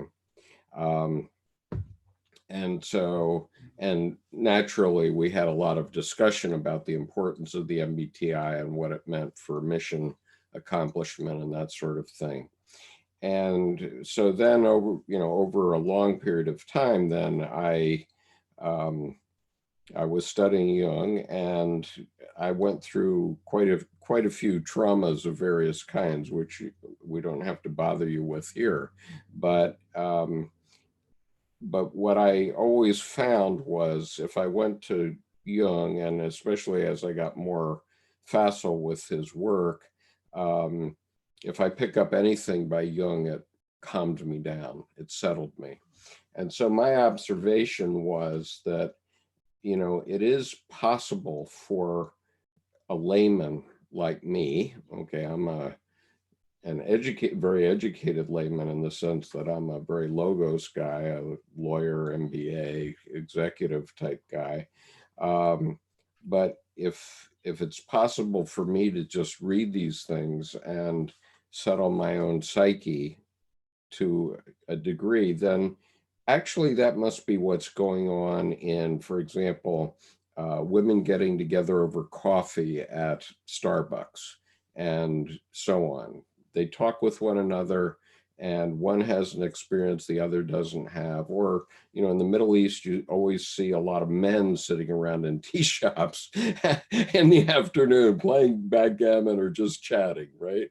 And so I got interested in the idea of balancing, okay, and about how we can be balanced in our lives from a psychological point of view. You know, notwithstanding whatever we may do in action, how can we be satisfied with who we are, what we are doing at any given time? And, you know, I've made some huge mistakes, really huge, in my career, and they have been very painful and costly to me. But, you know, I can look back over the last 35 years and say, you know, I've been happy. I've been largely happy over all that time, regardless, you know, through thick or thin. And I haven't seen a psychologist, right? And I'm angry at hell at the statisticians who taught my Milton Friedman style MBA course, right? And so I've been largely happy. And so I said, okay, how could I package this so others could see what I'm talking about? And so in 2010, I started the archetypeinaction.com website and posted over the last 10 years about 3,500 essays there. About a couple hundred of them are mine. And then in 2016, I started to do this. And I said, look, I'm just going to teach Jungian psychology and try to bring it down in a way that anybody can walk into a session, listen to the session, and feel better from it afterward. Very much as I did when I was 30 and I was a deacon in the Reformed Church and I didn't know anything about it really, but what I did know is that every Sunday when I went to church, when I left the service, I felt better. I didn't know why. I couldn't put my finger on it at that time, but it made me feel better. And so it made me ask, okay, what is it that we could do that could help people? Okay. And so I said, okay, I'm just going to start talking about Carl Jung and what his oeuvre is about and who he was. And, you know, as a man and an individual, maybe he wasn't the most beautiful person, okay, in many ways. Okay, we could criticize him all day if we wanted to, but at the same time, he provided a body of work that allowed us, if we're persistent, to understand ourselves, I think. And so that has always been my wish. But what Sandy's addressing is the fact that I've been, as an attorney, and I'm still licensed in the state of New York, I'm very sensitive to the fact that I don't want to be practicing psychotherapy. Okay. And whenever I think we're going too far, I raise my hand and say, whoa, whoa, whoa, we're not going to do that. And, you know, I try to use that lightly. You know, once or twice I've had to do it with a heavy hand, but I think it's something like Moses and his walking stick with the snake on the top of it. Okay. That, you know, sometimes you just have to, you know, the leader or the person that's providing the containment has to speak up and say, we're not going to go there. You know, you can either do that privately, that's okay, I have no objection to that, or you can go see a psychotherapist, but we're not going to try to do that. And very honestly, you know, I have no clue what the levels of psychosis are and neurosis, and I wouldn't recognize them necessarily if you talked about them. So somebody comes to you and you identify a certain type of psychosis or neurosis, I wouldn't be able to do that, not for a moment. What I know is what's helped me, and that's what I'm trying to do. So if you can give us some further guidance on that, that is certainly helpful. Okay. Yes, Miles. Yeah, I just wanted to make a point.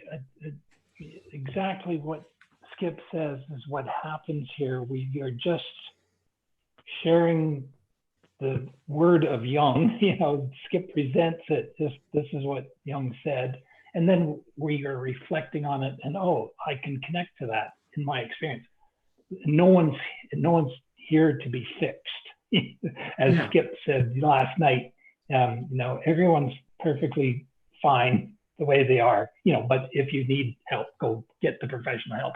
But I guess there should be a warning, like I should give a warning. You know, I just said, you know, corporations, in my opinion, my experience is they're trying to manipulate people to manage their performance or manipulate their performance so that their corporation is protected. So for anyone listening, you know, by all means, be careful, because I worked for 30 years. And so I'm now at a position where I can say what I want to say without repercussion. You know, I'm independent.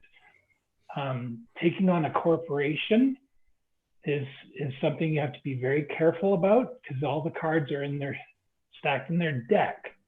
And a labor lawyer will cost you $630 an hour. So you don't take on the corporation lightly or without cost. So anyway, that's kind of like just a little warning for people. Yeah. One other thing, Ed, that I make as a value is I do not interpret dreams, and I don't allow other people to interpret other people's dreams in this group. People can present their own dreams, and I sometimes present my own dreams, but I make it a value never to try to interpret the dreams of someone else. If somebody wants to say, I dreamed this, and this is what it means to me, that's fine. But if someone else says, well, this wants to start interpreting that dream, then that's when I raise my hand, typically. Yeah. But yeah, that makes a lot of sense. As I've kind of indicated, the one sure thing that predicts success in therapy is the quality and nature of the relationship. It's not, there are a lot of other things that can come into play, but that's the most sure predictor of it, of outcome. And so, it is a very particular kind of relationship, and it isn't one that I don't think would want to do on this forum, because it's an unsupported, like in the case of interpreting a dream, yeah, that's not going to be supported, and long term, because the unfolding of a dream over the course of therapy is maybe a year or two project. And it's contingent and relies completely on the quality of the relationship. So, and you really can't replicate that here. So I think being exposed to any ideas that, that everybody has is really good. And making hay with that, making meaning of that, and gaining clarity, or even a disturbing disclarity that leads to good things. That's all right too. But I tend to agree. It might be to reflect on our psyches if people want to, but not to work with them. I think that's a really important boundary. And if somebody seems to be going there, is to say something about that, or at least not respond to it, maybe change the focus of it. right. I think those are really, really important, because it gets into, you can get to a point where it simply requires more than this forum really can offer, and then where's that person left? Surely. Yeah, so they probably don't have a therapist or whatever. So Yeah, right. Yeah. Okay, I don't know about your time. We're close to the 2-hour limit, but there are a few questions here. Yeah. Are you willing to stick for a little bit longer? I am. Okay. All right. So here's some questions from the YouTube chat. First, can complexes, this is from Kath C, can complexes be changed, altered significantly through active imagination alone? That's a really interesting question. I think there might be kind of a causal link involved here that would have to be looked at to really determine whether or not that was happening. Because I think that, just that question alone reminds me of a client I had a few years ago who I ended up not seeing for very long. I mean, it was sort of one of those things that just unfolded just right. She came in and she was, I think, about 32. And when she was, I think 16 or 17, because she had, things weren't great at home, she moved out of home and moved in with her boyfriend. And her boyfriend turned out to be incredibly abusive and nearly killed her. She said they never had sex. It was always rape. So it was, and she managed to get out of it. She, I think, had a really strong psyche, a very sturdy ego. And she actually ended up prosecuting him and getting him convicted. And at the time that she came to see me, he was still in prison and was going to be for a good while. but she said the thing that the residue of that was that she was every single night she would have nightmares. And I have to parenthetically say she did get married in her early 20s, had I think 2 children, and in a very safe relationship with her husband. I had him come in to kind of get a feel, and so she clearly had a lot of resilience, even though she didn't have a great family of origin and definitely had a horrific year or 2 living with this guy. So she really had what we loosely could talk about in terms of like a complex, is that she couldn't, even though her life had sort of ostensibly moved on from those events, they kept recurring every night. And I think that, what I did with her, and I didn't know where this would lead, but it was clearly one of the really big things. And she was able to talk very clearly about her feelings about that person, and she didn't feel shame. And I wasn't sure to what extent this wasn't just simply a remnant that needed to be addressed at the unconscious level, period. And it kind of went that way. She didn't really have to do subsequent work, as I just taught her how to do lucid dreaming, when you're to gain, and it's, most people can do this. I mean, it's not that difficult. And a lot of people don't know that it even exists, but it's being able to, the observer part of the dreamer while they're experiencing the dream is aware or can be made aware that they're in a dream, that this isn't real.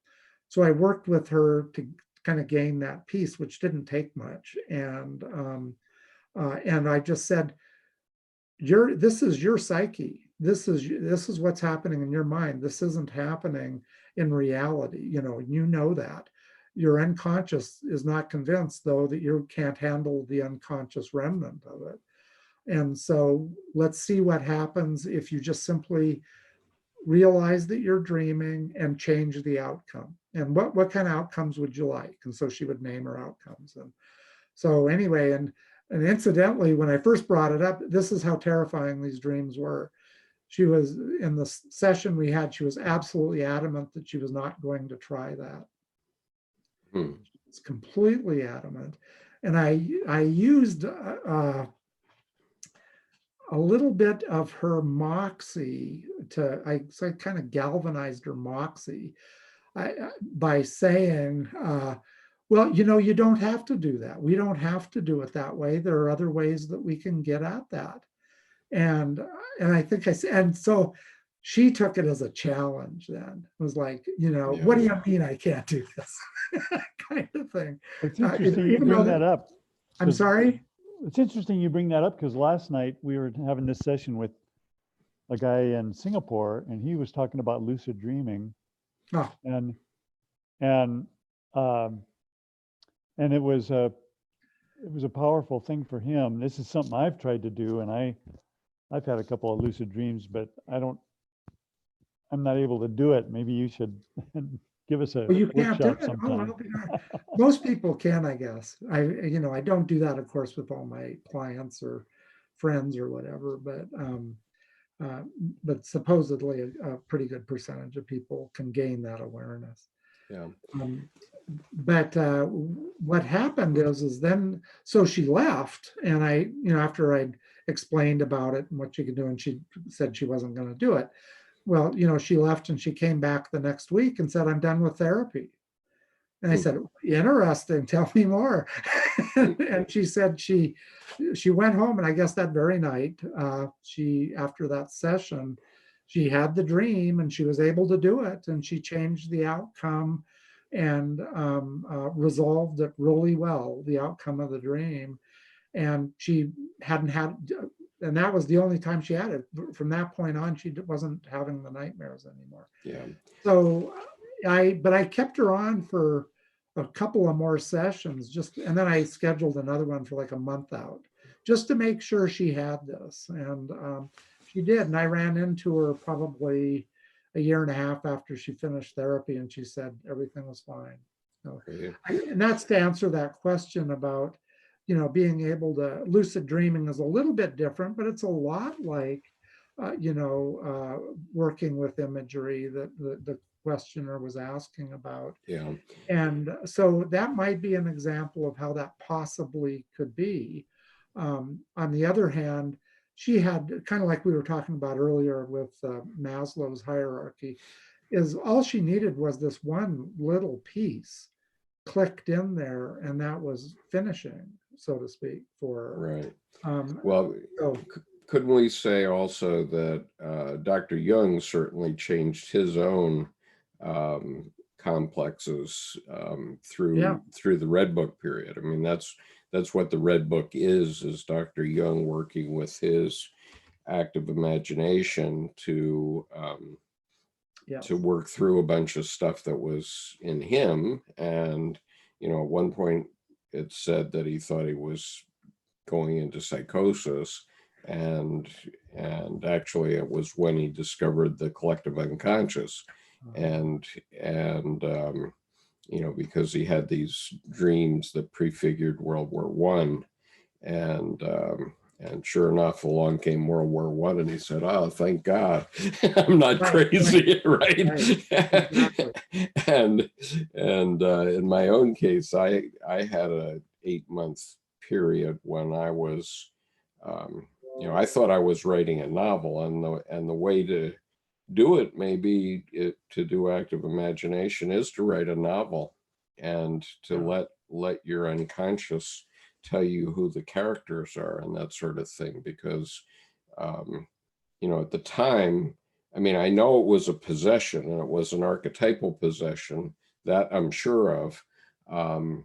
But the way I played it out was to write this novel, and I think it cleared up a lot of things that were in my past, because I had been living in Japan, and there were a bunch of things in Japan that weren't that hunky-dory, at least from my point of view. And so I worked through all those things in that novel, and I think it helped me quite a lot to do that. And nobody told me to do it. It was 16 years before Jung's Red Book was published, so I didn't even know that, and I didn't have the benefit of being a psychotherapist or a psychiatrist. So I was just doing what I was pushed to do. I didn't have any choice about it, and it worked out. And then when the Red Book came out, I realized, aha, this is what happened to me also. And so, it certainly changed some things in me. Now, okay, so let's see. Is there any Jungian therapy or psychoanalysis that could practically help fix internal trauma? I would say that that's all that Jungian analysis does. That's exactly what it does. Right. Well, trauma, of course, is a near-death experience. Basically, it's where death is either imminent or feared to be imminent, and it definitely, if it rises to the level of post-traumatic stress, really does have quite a legacy psychologically. And again, personally, I don't think of it as something that I don't think of it quite in terms of something that you get over, but it's something that you get through. That's part of who you are. It's part of your experience, and it usually. One of the things that's interesting to me, to get us back to death a little bit with that question, is that most therapies, the way that it's articulated these days, and there's a lot of soundness to it, I think it's really good, is that you talk about the event and you kind of come to terms, you talk about it enough that it sort of becomes normal, it becomes familiar, and it loses its power. So that's part of it, but part of how I approach it, in addition to that, I guess, but well, actually 2 ways that is additional. One is looking at the whole existential question about death itself and what that is, because I think that otherwise that's a piece that if it's left flapping, so to speak, is not as satisfying an outcome. It just isn't, because we're trying to integrate the entire human experience, and that certainly does include trauma. So it's one's trauma is either one's curse or a gateway into greater integration, and that's how I look at it. So when I can't tell you how many clients I've had who come in and say, well, I have PTSD from this or that thing that happened, but I've been through therapy and I've worked with it, and so we don't have to deal with that. And you know, what's really bothering me is my relationship with my spouse. I've got a client right now who it took him almost 2 years to realize the problem with his spouse came from that trauma. And trauma, because it's a death level, shoots through all life. It cuts through across all dimensions of psyche. Yeah, I would just add that it's not just physical death, but right. For example, in my case, there were a number of deaths where, you know, for example, I became a lawyer and started practicing law, and I really detested it. I really detested being a lawyer. I loved going to law school. I loved the idea of being a lawyer, but when I actually got into the practice, I detested it. And so to leave the law, to accept the idea of leaving the law was like a death. I mean, so there are like career deaths and financial deaths, and you know, there are other kinds of death that can be traumatic, and you have to find a way to work through them. Right. And I would maybe go so far, I'm probably stretching the definition of it, but I would go so far as to say that all transitions, not just experiences, but like any transition from, you know, a life event is fraught with that. There's a death implicit in all of it. You know, we kind of get fixed on what's ahead if it's pleasant, but when we don't necessarily acknowledge the death of something, you know, it's this, for example, the phenomenon that almost everybody I've ever talked to with a postgraduate degree, everybody says they have dreams about having a test and they weren't prepared for it, or they didn't even know they had that class this semester, or whatever, this frantic kind of thing.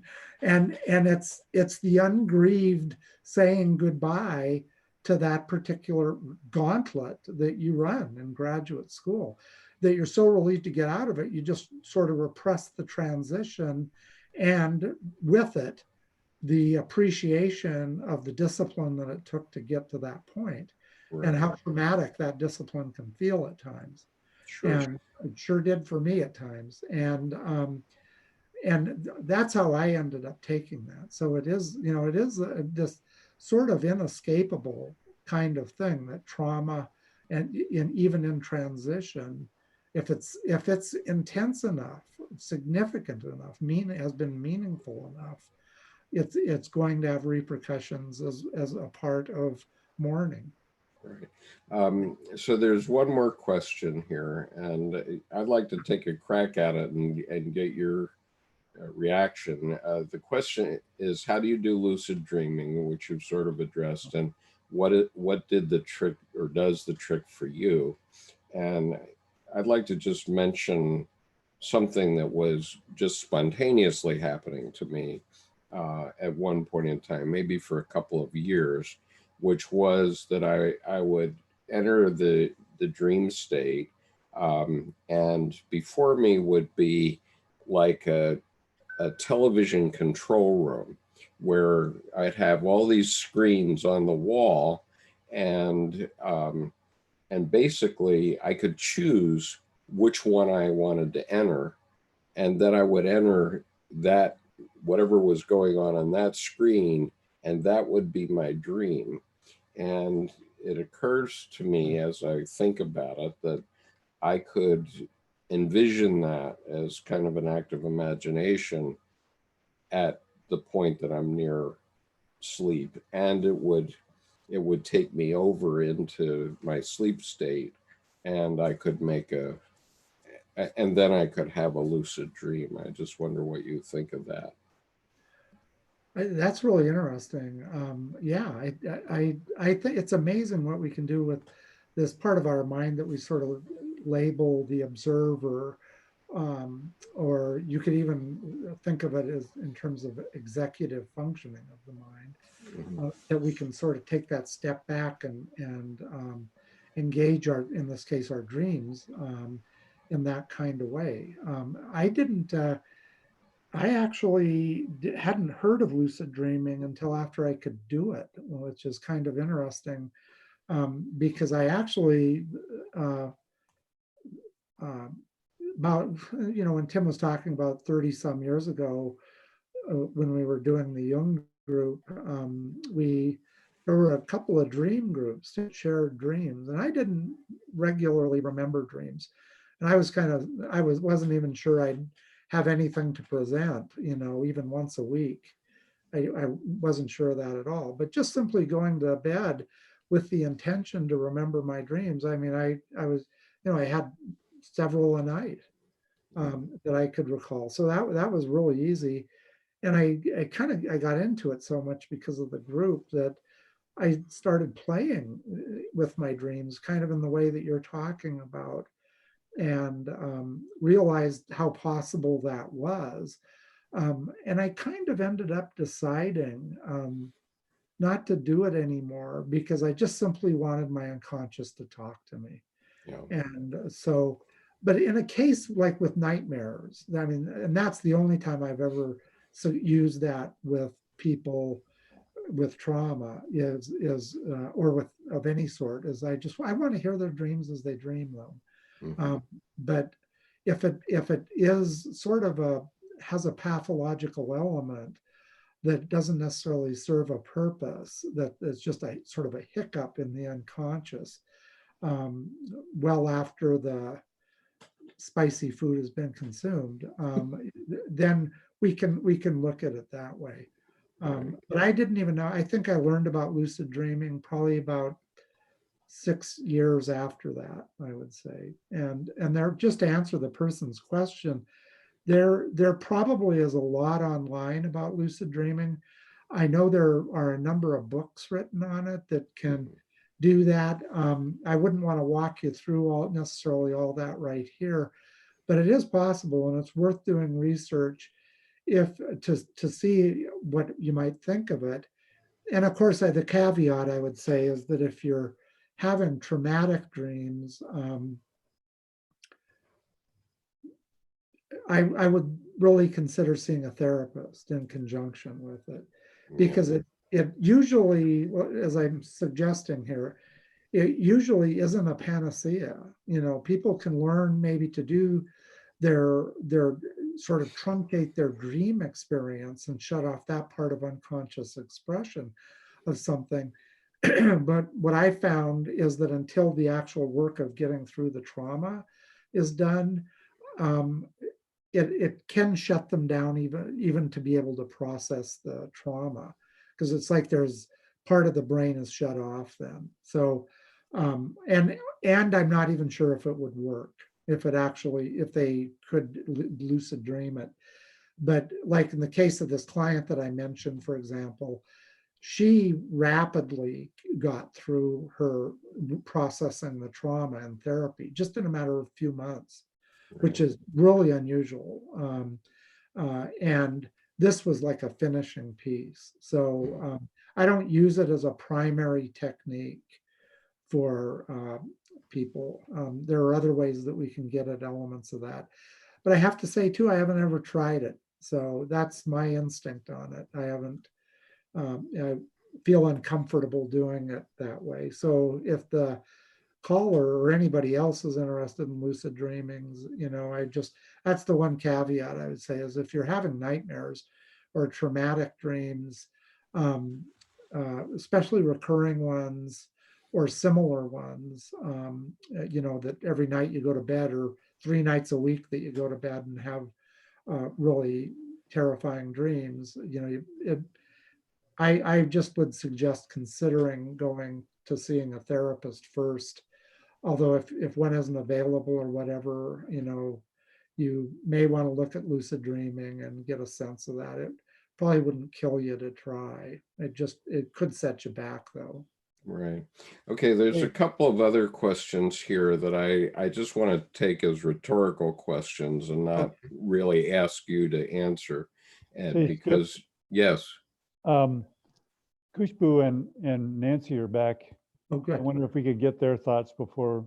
Yes. Okay. Let me just ask these 2 questions and say that these questions are questions for our basic Jungian group, which is for Monday evenings at 8 p.m. And we'll try to address them there. And they're pretty broad. So is there any link between transcendental experience and enantiodromia and near-death experience? Just want your thoughts. Okay, so come tomorrow. And but doesn't that contradict Jung's idea of giving unconscious a free rein? I don't think Jung ever said that one should give their unconscious free rein, per se. Certainly not their id in the Freudian sense, which I think is, how that might be understood. Right. Which is, if I have a primitive impulse to do something, it doesn't say, go ahead and do that, if you're upset with somebody, slug them. I mean, that's not, we're not going to. Right. Okay. So Nancy, if you're here, come back, come out, come on. Very good. Hi there. I had an eye procedure this week that I am still recovering from. So not myself exactly, but thank you so much, Ed, for what you've brought to us. We sure covered a lot of things. A couple of my memories just briefly have come up on my journey through various therapists. When I was quite young, I think 35 is quite young, I hit a real wall and started with a cognitive, cognitive behavioral therapist. Yeah. And what helped me a great deal, because I came from a dysfunctional family, was to get my thinking straightened out. Yes. Because like catastrophic thinking was one of my patterns and various things like that. So it was almost like I was reparented during that particular phase. And then of more recent date, some trauma work was done with a therapist practicing EMDR. Have you heard of that? Yes. That's eye movement desensitization reprocessing. Yeah. And I've had 3 different EMDR therapists over the years, but this one really was terrific. Oh. And we were able to unravel just a number of traumas and, as you say, bring about what outcome do you want? And it really shifted things dramatically. So that's all I want to say. Just thank you so much for coming today. Thank you, Tim, for having Ed and Skip. Thank you. And that really illustrates too how all therapies tend to be effective. They really do. They can operate in different dimensions and different areas, and but by and large, anything helps. And when I love having clients who've had therapists before, because a lot of it's covered. A lot of it they've been more rooted, and it makes my work a lot easier because they're more stable. They're, like you were saying, they're more self-aware. They're more more self-actualized, to use that term. It's all to the good as a rule. Yeah.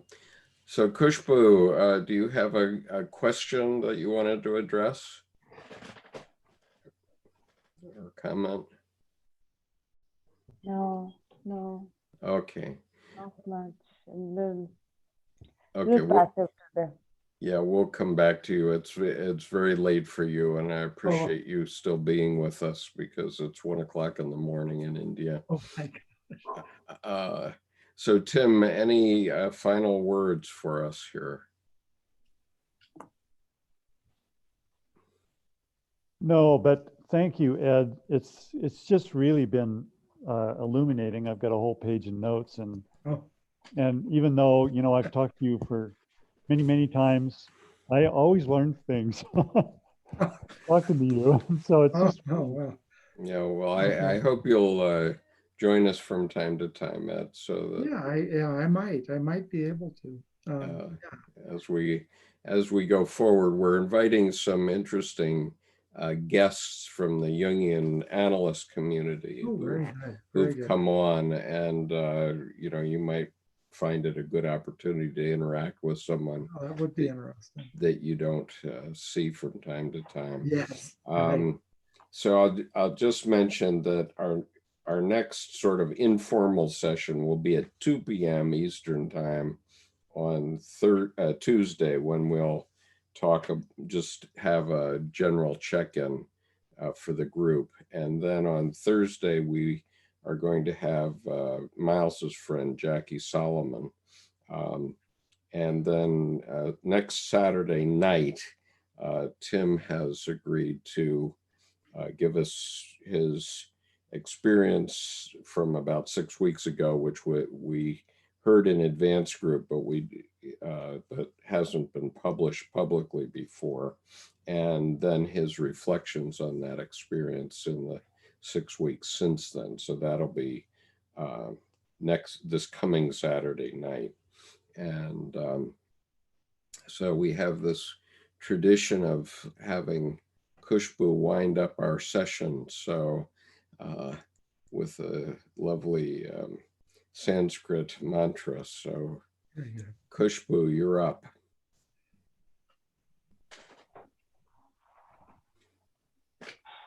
Do you want to kick it off? Okay, let me think about that a minute. Okay.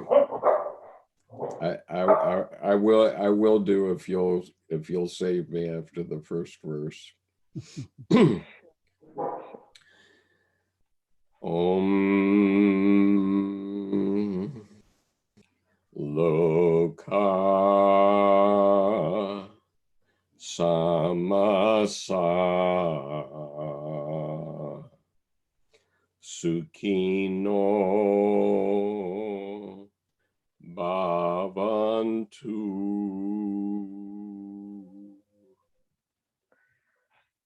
Loka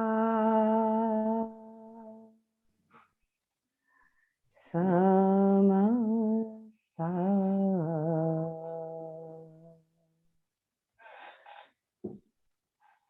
Sukhino Bhavantu.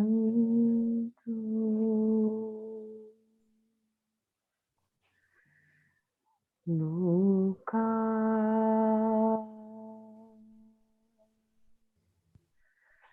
Samasa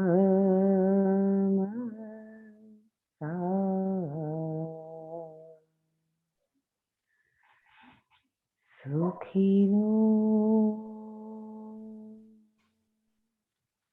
Bhavantu.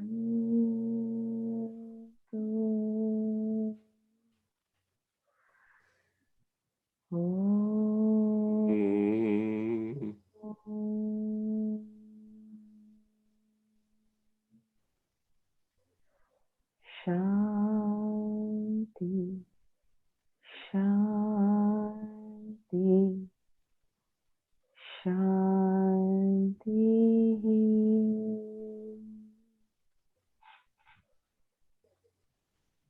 God bless you.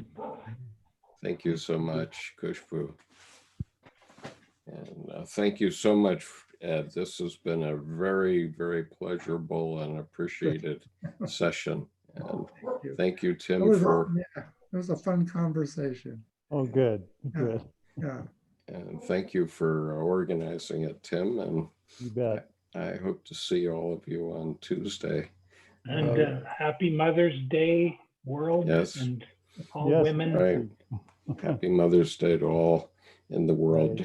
Yeah, Khushbu and I found a good way to celebrate her Mother's Day today. So we'll pop that on you another time. It's too complicated to talk about right now. Yeah. So peace be with you. Take care Yes. now, everyone. Bye. Bye-bye. Bye.